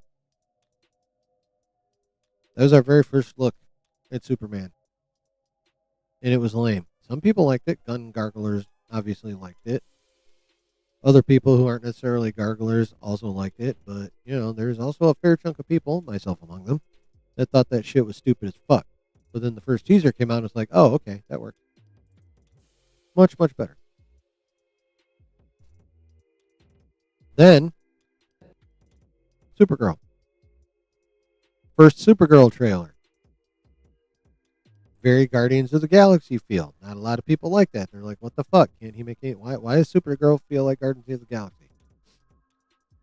Second trailer, different musical style, much more somber, much more keeping in the tone of what Kara is going through at the time, which is like, you know, hold on. You know, a fuck ton of emotional trauma for, you know, from watching her family die and her city get destroyed / planet. Second trailer, much more appropriate to that, which should be the underlying theme of the entire fucking movie. And now we come to Lanterns. First trailer for Lanterns. Dull, colorless for the most part. Barely any, or like 2 seconds of powers being shown with Hal taking off on a flight. This trailer, genuine ring powers being used on more than one occasion, more action in general. Just an all-around much, much better trailer.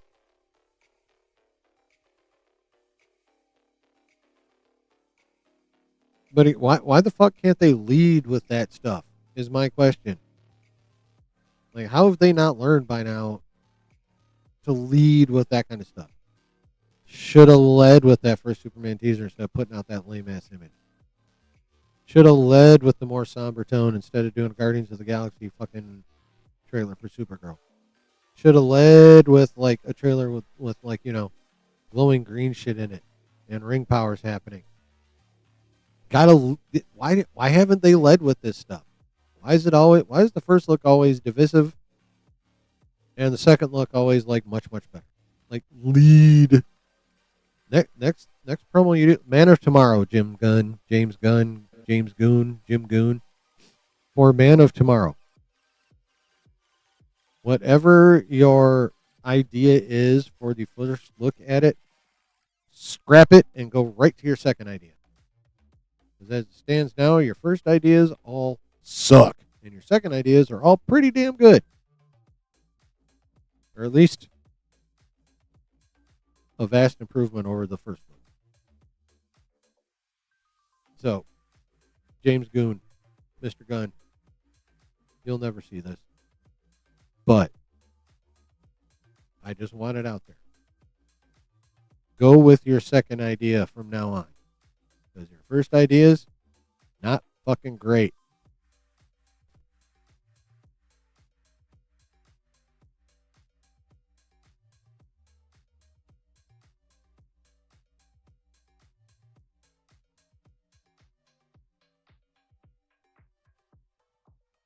Cool.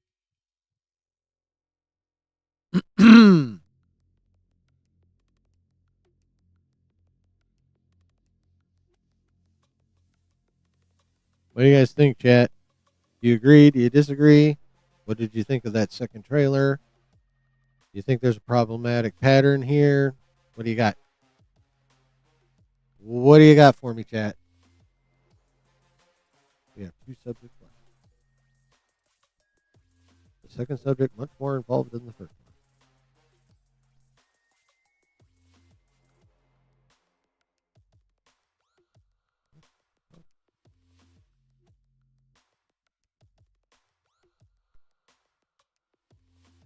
Like second trailer better? Yeah, me too. Definitely gonna see it. I mean, I was gonna go see Supergirl regardless of that first stupid ass trailer, but 61. But I am glad that they made a much more appropriate trailer, and they basically did what I said they should have done after when we were talking about the first one. You know, lean into the tragedy and give us Lobo. That's exactly what they did, and that trailer is much more well received than the first one.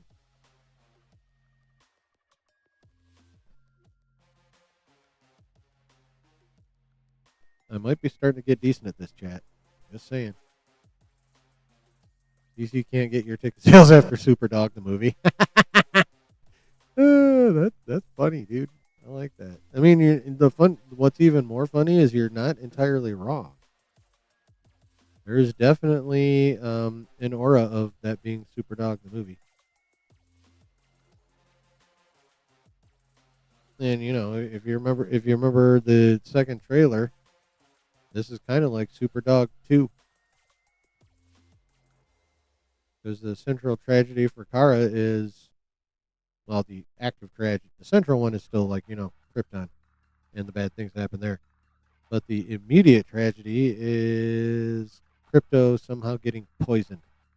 How do you poison a Superdog? I don't know. But yeah, I mean, from that perspective, we are kind of getting Superdog too. I'm still going to go see it, though. Didn't even beat Lex himself. Oh, you mean like physically beat him? No. But that was probably like he's super codependent, man. I mean, kind of.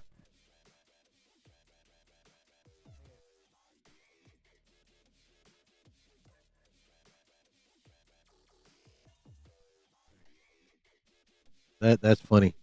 And also, again, not it's a thing. It's definitely a thing. But yeah, I'm still gonna go see Supergirl. Although what's hilarious is y'all know Mrs. Chillin is a normie for the most part. I'm bringing her along, but she's a normie. Um, but she's familiar with crypto via I think the animation, and I think she's seen images. And when I showed her the first look at Gunn's crypto, she was like, "That's not fucking crypto." First words out of her mouth. I was like, "I love you so much right now." But yeah, almost complete normie, but I've injected some nerd in her. Pause.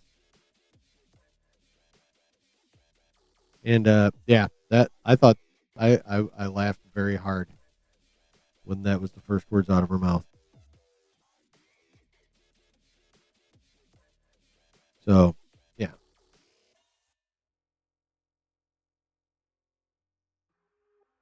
I go all the way back to where that interview where James himself admitted he wasn't even going to put crypto in there until he adopted that dog. I'm like, you should have stuck with your original idea on that one. When it comes to marketing your second ideas,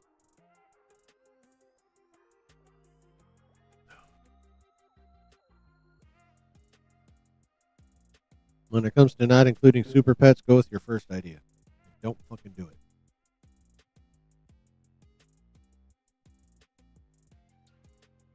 Yeah, there's a disturbing pattern in their marketing, and they need to fucking fix it.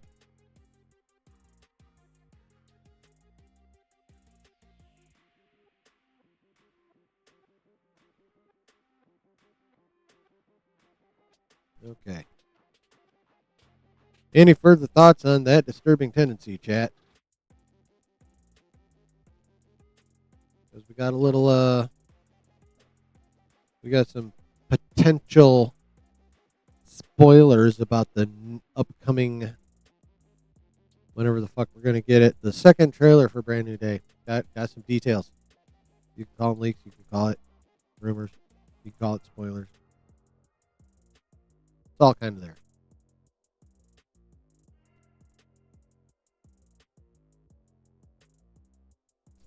Any final thoughts on the ill-advised marketing for the DCU? You missed it? Well, I mean, you are the ultimate proof. Well, no, there's been others. But yeah. I did almost fuck up when I was breaking down the trailer, though. I got the warning. We'll see if they pop me overnight.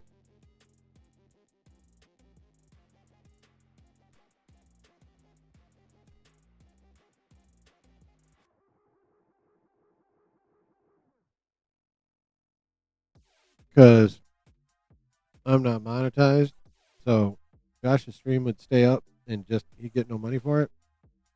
Well, they don't have money they can take away from me, so they'll just take the goddamn stream. Excuse me.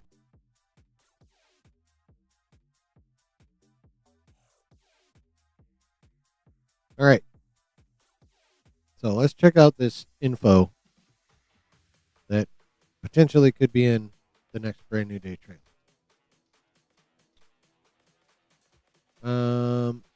So first of all, we get more shots of Sadie Sink, including a face reveal. Y'all remember that leaked image of her and Frank? I'm betting that is this. I'm betting that was the still from the upcoming trailer. I was breaking down the Lanterns trailer, and I was trying to keep it super short, but evidently I let it play too long in at least one spot because fucking warning popped up. Hey, you're playing some shit that you're not supposed to. Stop it, or we will snipe you. But I haven't been sniped, but they could still fucking block my fucking VOD until that shit gone. And they always offer to do it themselves, and I always take them up on that offer because I hate editing.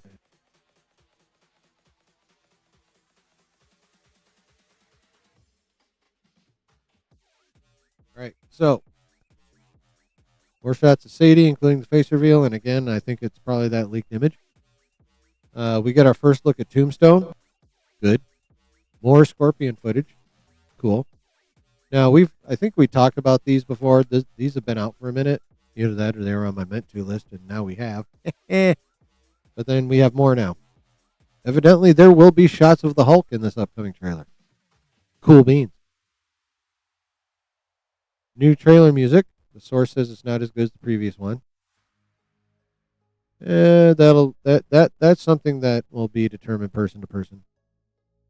More shots of the take sequence and inside the Department of Damage Control. Cool. I mean, we got a couple. I would bet money that when we saw Sadie Sink cuffed to that chair, that would have probably been in the DODC, I would imagine. But we'll get more. Oh, and when that shot of Tremel Tillman talking to whoever, guarantee that was in that building too. But we'll get more, evidently. What up, Nate? Oh, I see what you're doing there. And thank you for you left your other account going, right?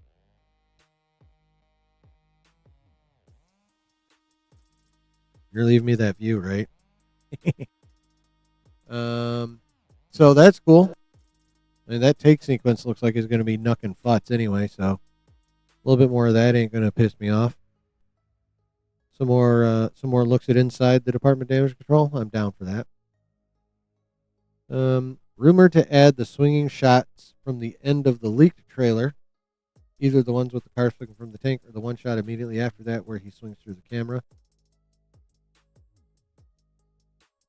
Hopefully it's cars flipping from the tank. That'd be cool.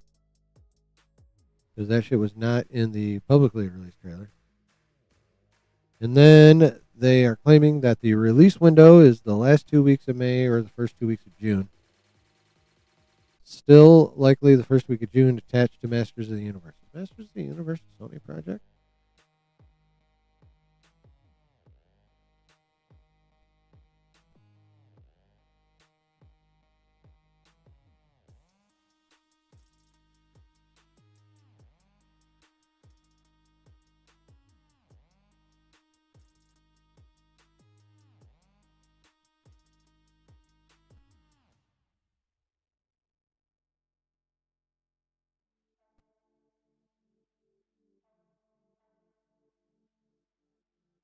Okay, well, Masters of the Universe was done by Amazon MGM.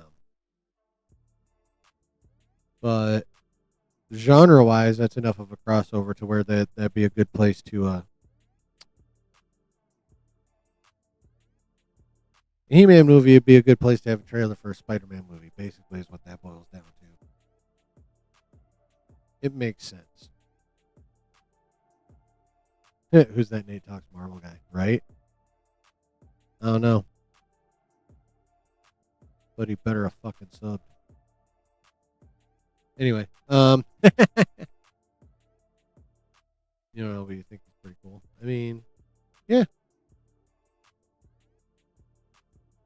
What do you got? Phone and computer going? Is that what you got going? But yeah, more shots of the Hulk. Dope. Because all we've seen so far is regular Banner with that device on that keeps the Hulk in control.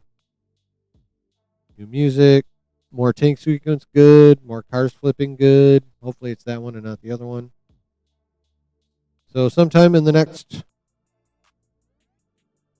4 weeks, we should be getting the trailer allegedly, and most likely attached to He-Man.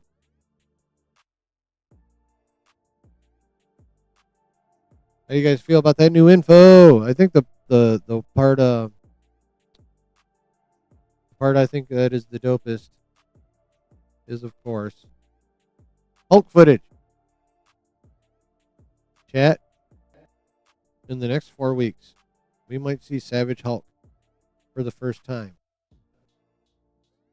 since 2018.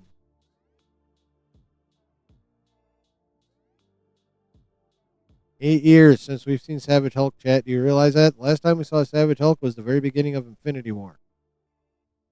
Right before he got bodied by Thanos. That is the last time we've seen Savage Hulk, chat. I am ready. Put that shit in that trailer. I don't care if you think you're giving too much away. This isn't necessarily a Red Hulk situation. So, yeah, gimme.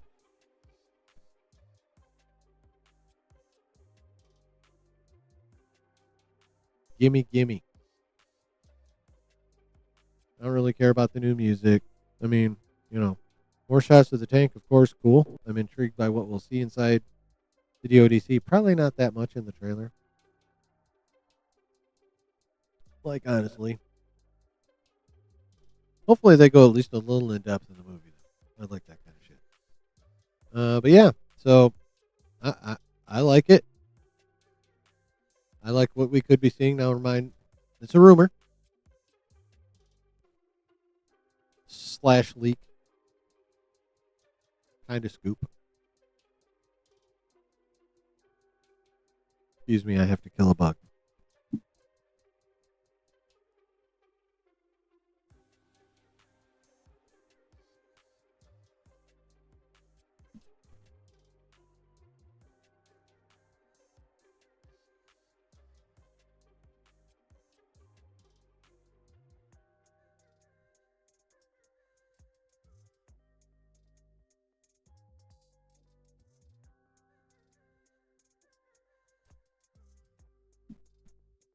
Bug dead. More of the Punisher? Yeah, I would love to see more of the Punisher in there too. Definitely.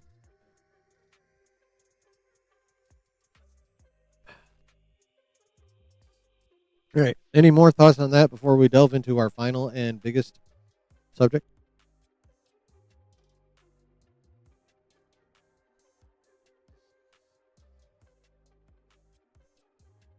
Any more?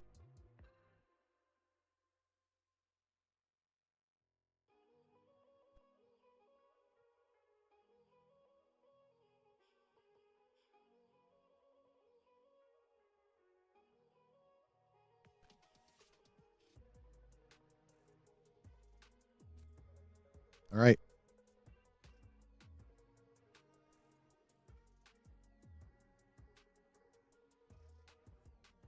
Let's do this shit. Okay. So, chat. We are going to talk about Star Wars. That's right.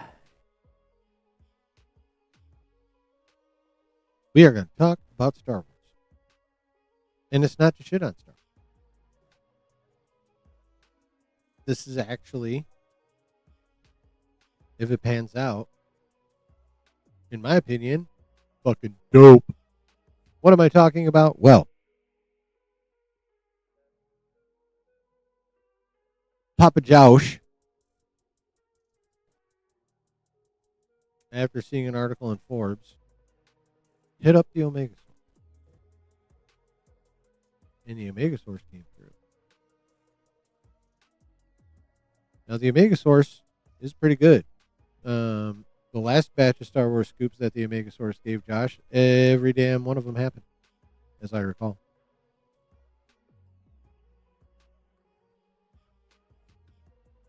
So, here's the deal. The article Josh read in Forbes, or at least saw enough info from, I don't know if he read the whole fucking thing, but that article stated that Filoni's big old crossover movie had been scrapped. I actually remember seeing something about this. This was last week, Wednesday or Thursday. I remember seeing that, and I'm like, well, fuck, that sucks. And then, of course, going back to Disney up front, we found out that it's being delayed into 2027 and that there's some reshoots going on right now, some additional photography, plussing, if you want to borrow the Marvel term. So those two things exist. And Josh was like, what the fuck? So he sent a message to the Omega Source, and the Omega Source replied with some very, very, very interesting and, in my opinion, dope-ass info.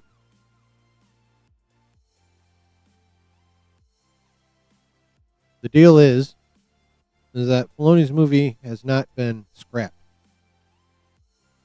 but it is undergoing changes.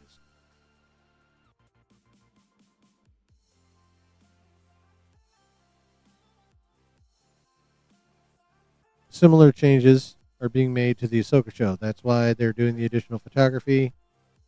That's why it got delayed, because they're changing things there as well. Filoni's movie is changing. Ahsoka's season is changing. To what, you may ask? Valid question. It's changing. What is it changing into? Well, the Omega Source has provided the answer. I have notes.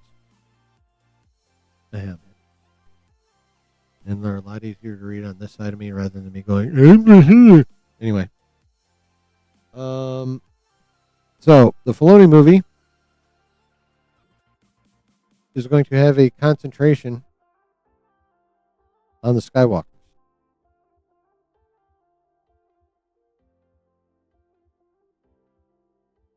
We're talking Luke Skywalker. We're talking Leia Organa, who's actually a Skywalker. Han Solo going to be around. And Anakin in the Filoni movie. Why the fuck is Anakin in the Filoni movie? Well, we already know there's going to be a shit ton of them in Ahsoka Season 2. Um, as you'll recall, we talked about an hour or so ago. Um, the uh, the summary of what was shown in the teaser footage at said upfront, where we found out it was delayed. Anakin had a pretty strong presence in that footage. The Omega source is saying that he's going to have a very strong presence in the show, which we kind of already knew. But here's the kicker: they could be bringing Anakin back to life in Ahsoka season 2. Not 100% sure on that. But you'll recall, again, in that summary when they're talking about how much Anakin's in that footage, it was mentioned that he's in a new costume. Now, don't know if that's just B-roll. Don't know if that's minus the VFX to make him look like a Force ghost. Don't know if that's like a legit new costume. But let's say it's an actual new costume and not just pre-VFX shots and shit. What up, Sanoff? It was fun, bro. It was very fun. Let's say it's a brand new costume. Why would he need a brand new costume? He would need a brand new costume if he was brought back to life. Now, how they would do that, I can only assume World Between Worlds kind of action, since it's been set up in Ahsoka Season 1 and, of course, in Rebels. But in live action, it was brought in Ahsoka Season 1. I would say that's probably the most likely way they would do that, but who knows?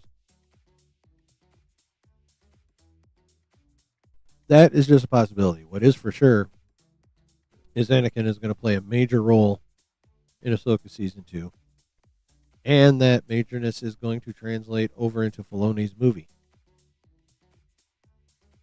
Like, that's the big thing. Filoni's movie and Ahsoka, to a certain extent, are both being reworked because Filoni is switching gears and is going to, at least for the immediate future, concentrate heavily on the real Skywalkers. Luke, Leia, Anakin. And also bringing Han in because he's an OTOG. He's part of the OT trinity of Luke, Han, and Leia. Like DC has Superman, Batman, and Wonder Woman, Star Wars has Luke, Han, and Leia. Which Disney tried and failed to pull off with Rey, Finn, and Poe.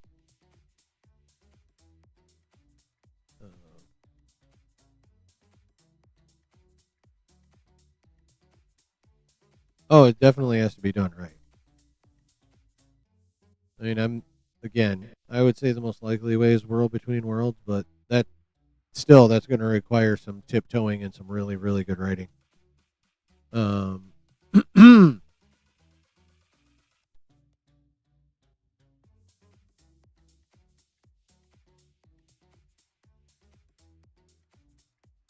Yeah.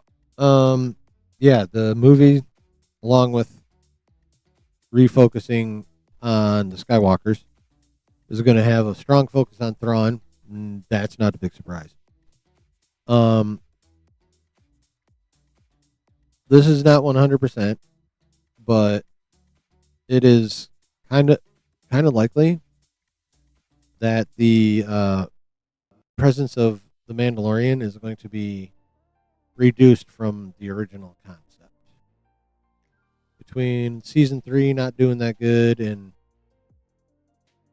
it's tracking decently right now. The Mandalorian and Grogu is going to make a profit in the theater. Cool. That's a success. It's gonna, like the tracking says it's gonna, if you believe the, I think, aren't they claiming it was only an $80 million budget? Let me check.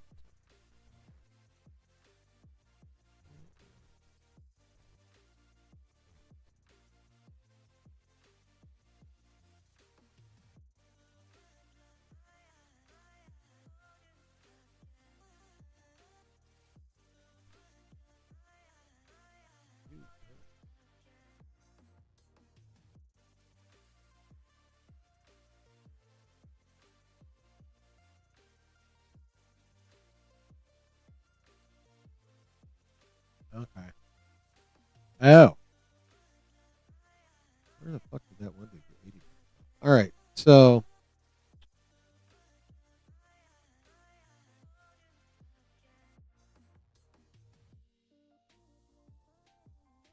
all right. So The Mandalorian and Grogu, while having a very low budget compared to most other Star Wars films, 166 million. So that means to break even, it would need 166 double 166 is going to be 332. And then half of 166 is 83. So 332 and 83. Okay, so just to break even, this movie is going to have to hit $415-ish million. Between 410 and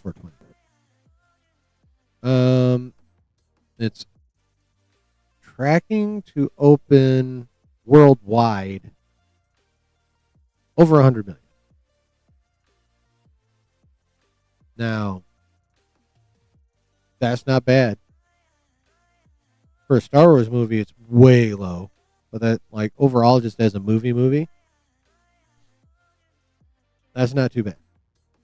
It ain't great, but it ain't bad.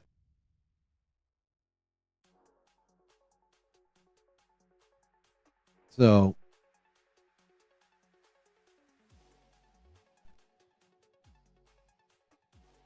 there is a chance this movie could make a small profit at the box office. I've firmly believed that this movie is going to struggle bust to hit 500 million.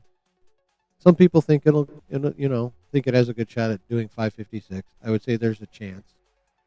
I wouldn't rule it out, but I am still firmly convinced this movie is going to struggle bust to 500 million. But if it hits 5, it makes 85 million in profit at the box office. So technically, success. Technically. However, compared to every other Star Wars movie except Solo, this movie is going to massively underperform.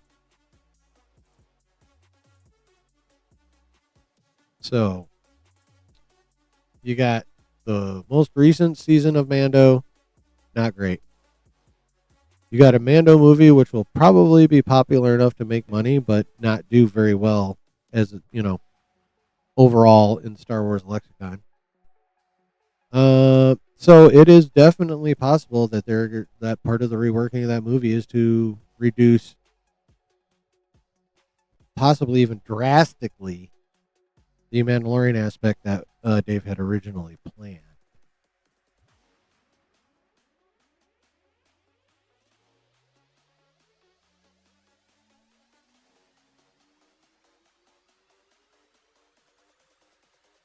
There is planned interaction between the OGs, Luke, Leia, Han, and Anakin in this movie.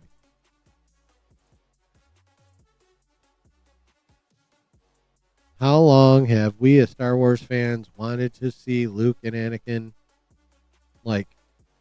actually interact more than just, looking at each other across an Ewok village, person to Force Ghost? We've wanted a conversation. Evidently, we're going to get that shit in the Filoni.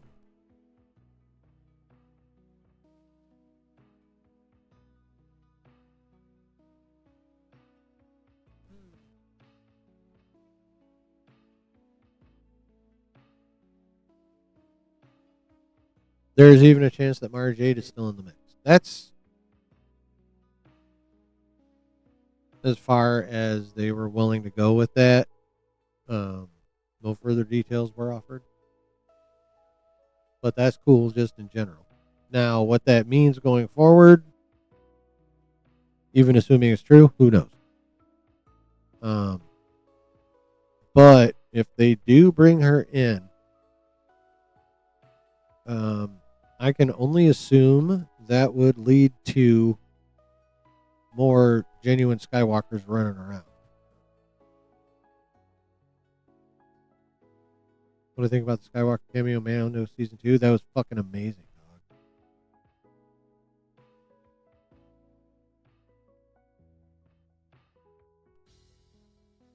walking in, wrecking all those fucking droids. It was dope. That was dope as fuck.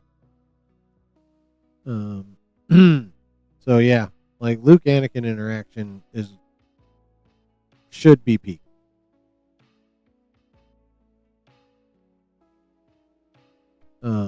That's pretty much it in regards to Ahsoka and the Filoni movie.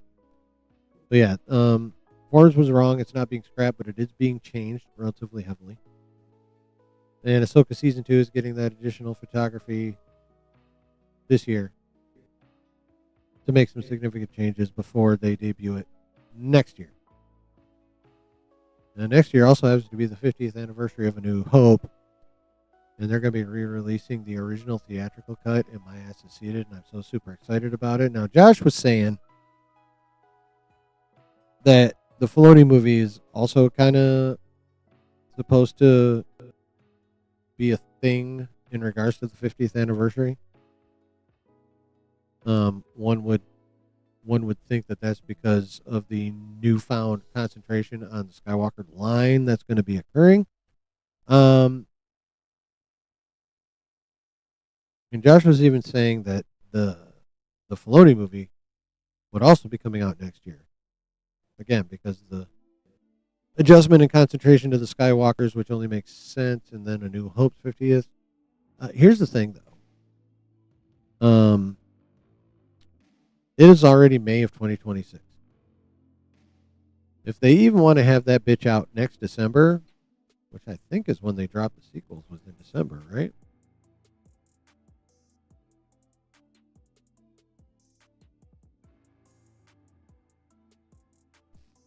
Yeah. Force Awakens was the weekend before Christmas.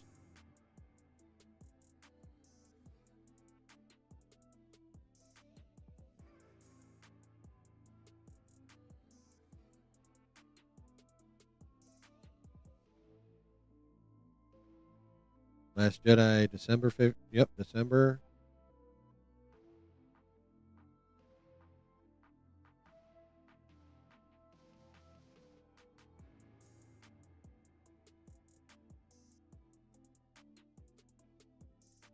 Rise on. Okay, so the sequels all came out in December.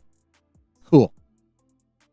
So even if they wanted to get the Filoni movie out same year as A New Hope, and they'd put it in December like the sequels, it's already May of 2026. That film needs to go in production like pretty much immediately in order to make a December 2027 release.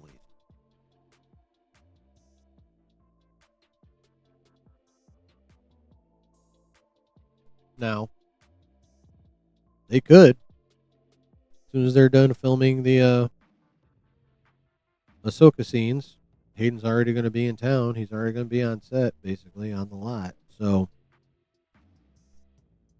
they get those done pretty soon and basically immediately go into production. I can see them making a December 2027 release, but if there isn't news about that shit going into like active, actually, it should already be in active production right now. They need to start filming that bitch like no later than June or July. Really, it would need to start filming next month. It should already be in active production in order to make a 2027 or December 2027 release date. So I don't know about that shit. I don't know if that's going to come out next year. I feel like that's 2028 at the absolute earliest. Also, Secret Wars is already coming out December 2027. So, yeah. I don't think that that's going to be a thing next year. But it definitely could be in 2028. And that's fine if it doesn't come out next year.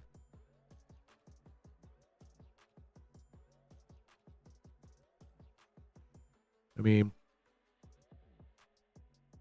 the original theatrical cut of A New Hope coming back out in theaters. Do you really need anything besides that? I don't. I'll be fine. Plus, Starfighter also comes out next year, too. In the summer. So, yeah. I don't see a third Star Wars movie happening next year.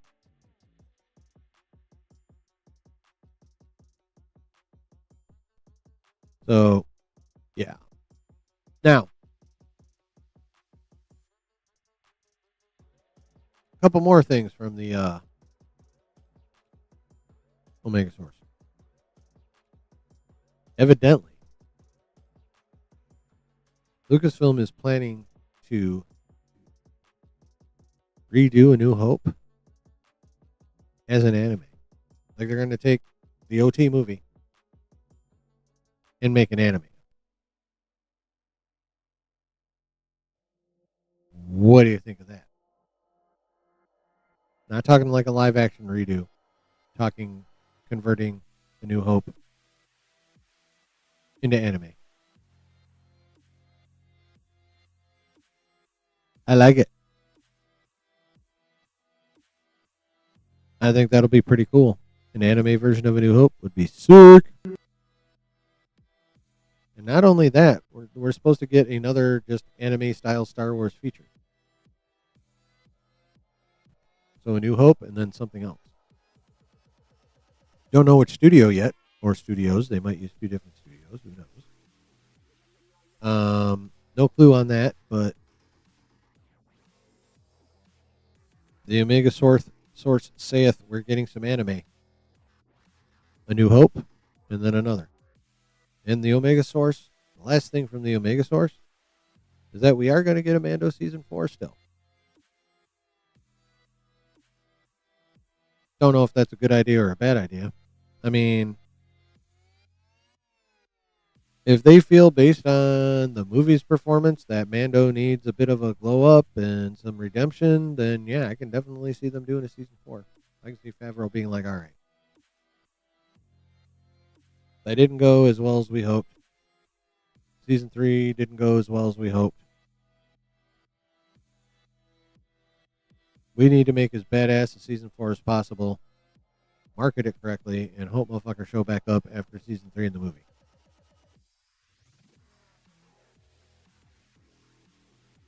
Basically, if that is happening, that's basically the thought process, I would imagine.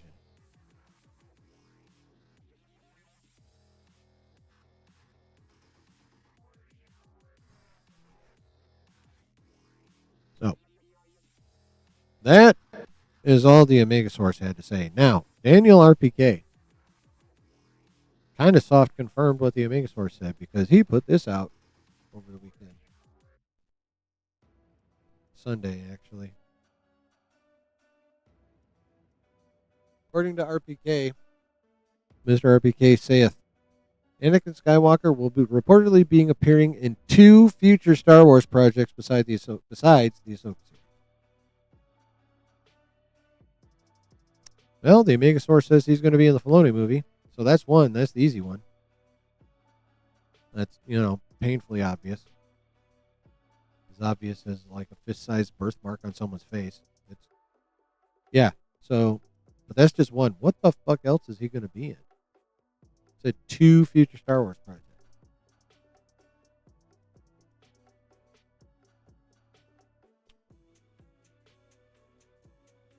Is it going to be a new one that doesn't quite exist yet? Could it be Starfighter?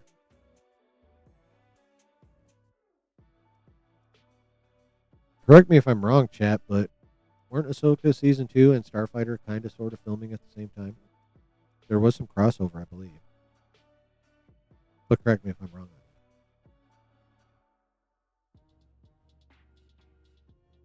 But if I'm right,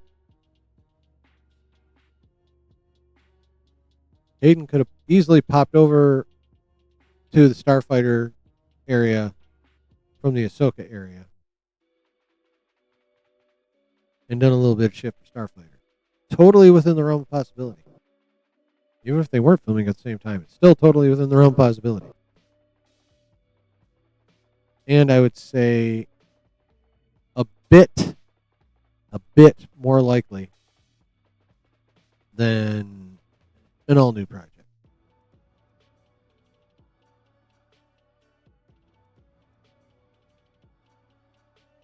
Well, make sure you grab a towel, Nate, if you get really, really excited.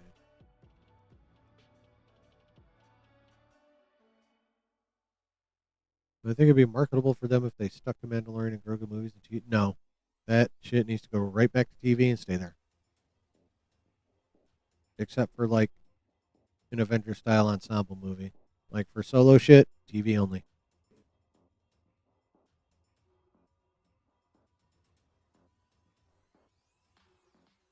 Yeah.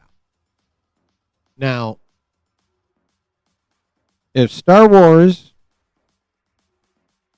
were in the position that Marvel was at the end of Phase 3, then you could probably put out a Mando and Grogu movie and have it make what we would expect a Star Wars movie to make.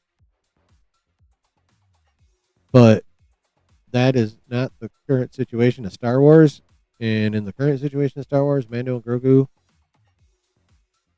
doing just their thing outside everyone else, that shit needs to stay on Disney Plus.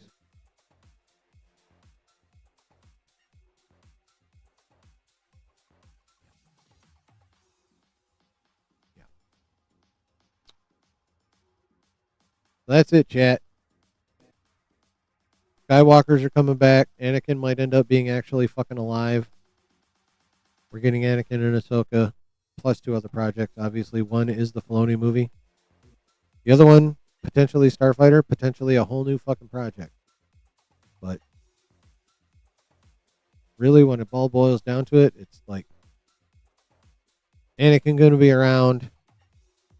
We're going back to concentrating on the real Skywalker line, and we're getting some dope anime.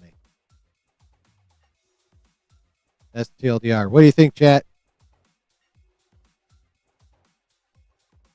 What does you think?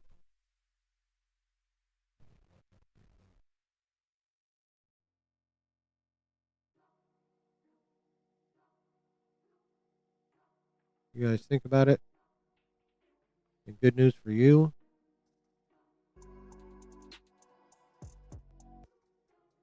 I gotta go pee again. So figure out what you want to type. Let me know your thoughts. Maybe just type one-handed. I'll be back in a little bit.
Yep, time's up, bitches.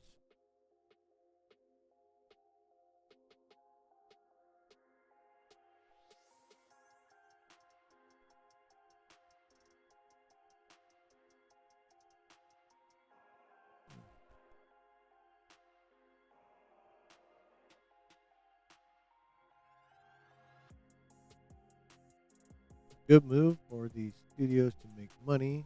I assume you're talking about Skywalker. Hopefully, his appearance is good from a film standpoint. Yeah, I mean one of the biggest things with Dave, at least this is always his intention, and he's talked a lot about it, is honoring George's legacy. And in Ahsoka and and his movie, um, those are his projects. So, like in projects that he personally leads, I have a pretty good amount of confidence that that'll be the closest to Georgia stuff that we will get with under Disney's ownership.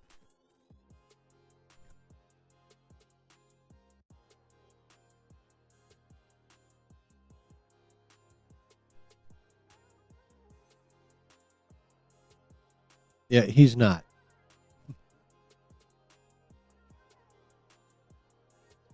No, if you go like way back to some of my oldest streams, Brooke actually, I did an open. I dropped the link and anyone could hop in, and he hopped in, like way back. But yeah, no, he is definitely not my wife.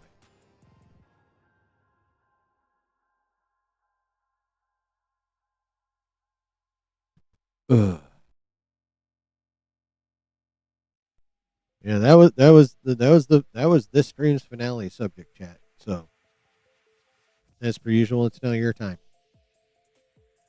Thoughts, questions. We'll hang for a little while. Like I said, it's a proverbial school night. I need to go to bed in the not too distant future.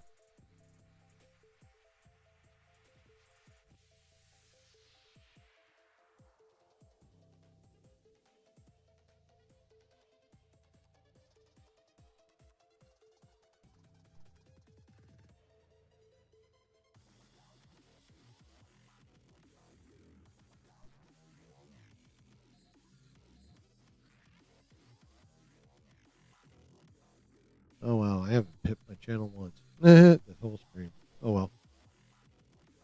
I guess it'll be better late than never. Feel like play. Oh yes, definitely. Thank you for reminding me. I'm a slack ass. Anyway, Nate on his type in your other account.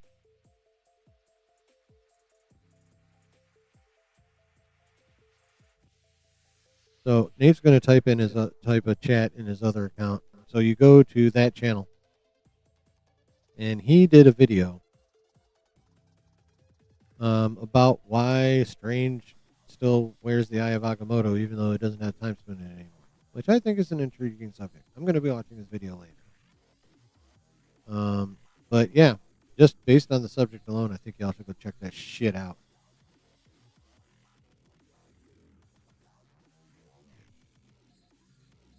Yep, at Nate Talks Marvel. It's a very interesting concept. It's a question that has popped into my head not for very long because I'm just like, I don't really care. It looks cool part of the costume. I went straight caveman on that one. But yeah, I find that to be a cool thing to talk about. So you should go check that shiz out. It's 5 minutes. Okay, even better. He's offering you a quickie. What more could you want?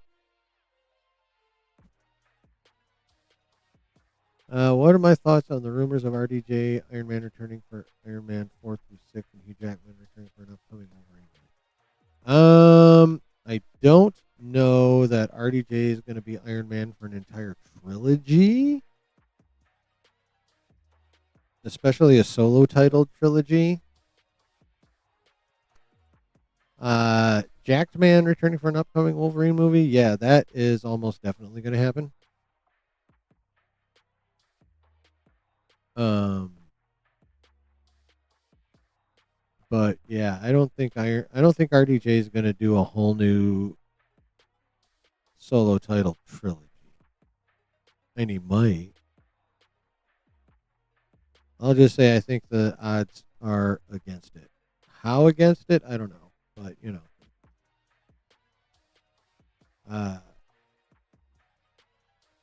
I will say with a reasonable-ish sort of amount of confidence that the percentage is below 50, that's a thing.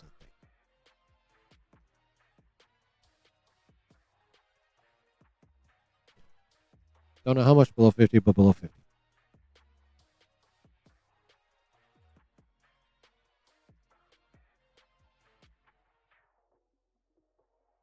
Yeah, go watch Nate's video. If you haven't subbed to his channel yet, sub to his fucking channel. Do all that shit. Do all the things. Hit the like, hit the sub, hit the bell. Do that shit for me.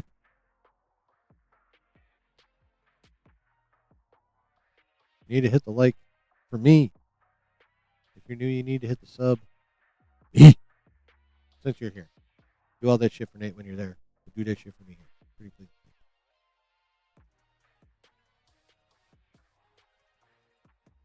Okay, chat. I think I'm going to skedaddle here really quickly. Who do I believe should get a special next? Someone said Old Man Blade. I don't know. I don't know that they really need to do a shit ton of specials for a shit ton of people, honestly. I think those should be a rarity.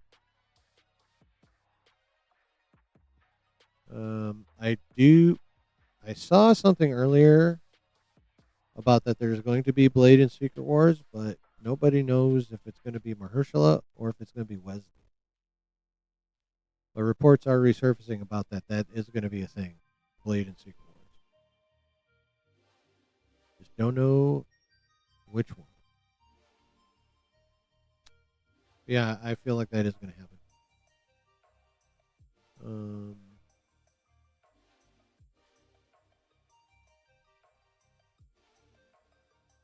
Yeah, but specials I think should be few and far between, honestly. I mean, I would say a Punisher special was warranted because we don't have a show. I mean, we saw him for like 2 seconds in Born Again Daredevil. In Born Again Daredevil, Jesus Christ. Daredevil Born Again. We saw him for like 2 seconds there. And then, yeah, he's going to be in Spider-Man, but that's not like full-on Frank. You know what I mean? So, like, insofar as Frank Castle in the MCU goes, prior to the special, we had not shit. So, yeah, that special was needed for him. But yeah, circumstances like that, or that's not a concept I would go ham on at all. I believe, oh, definitely. I think he'd kill it as Blade if they ever fucking actually make something with him in it. Like, it's starting to look like, I don't know. Jeff Snyder keeps saying that the Blade solo movie is still going to be a thing.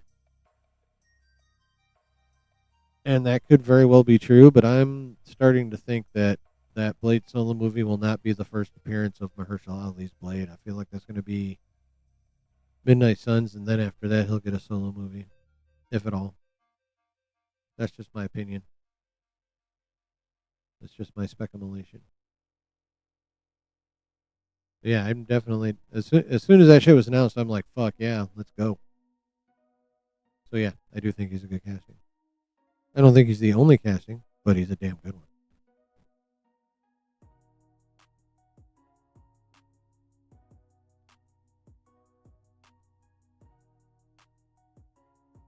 Frank get an off-screen gory moment, the guy screaming off camera. That's entirely possible. I mean, they have to maintain the PG-13 rating, so they're going to have to institute workarounds. Like in the trailer where Frank was about to say motherfucker and he got out mother and then got web on his mouth. So I feel like there's going to be a few instances of shit like that going to happen in that movie. And honestly, I would hope so. You at least need to have Frank trying to be Frank. Yep. All right. I love you guys, but I'm getting the fuck out of here. Thank you all for being here. Lots of other shit you could be doing, but you chose to be here and on a fucking Tuesday, and it's not for a watch party. So Speaking of, tomorrow night, season series finale of The Boys, 9 p.m. Be here. And then, of course, Saturday at 10. So, you guys are amazing. Thank you so much. See you tomorrow night. Have a good Wednesday. Bye.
Oh, yeah.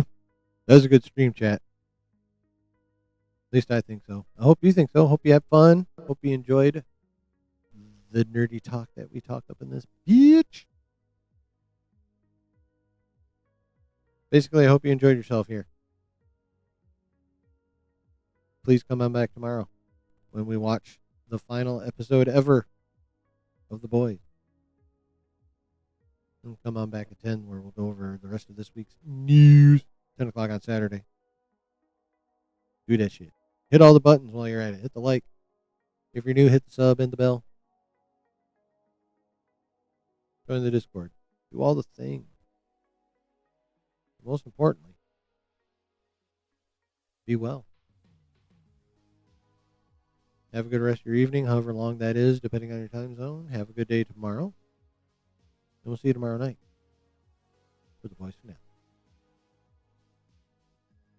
But until then, remember this. Wherever you're at and whoever you're with, always keep it nerdy. Much love, y'all. See you.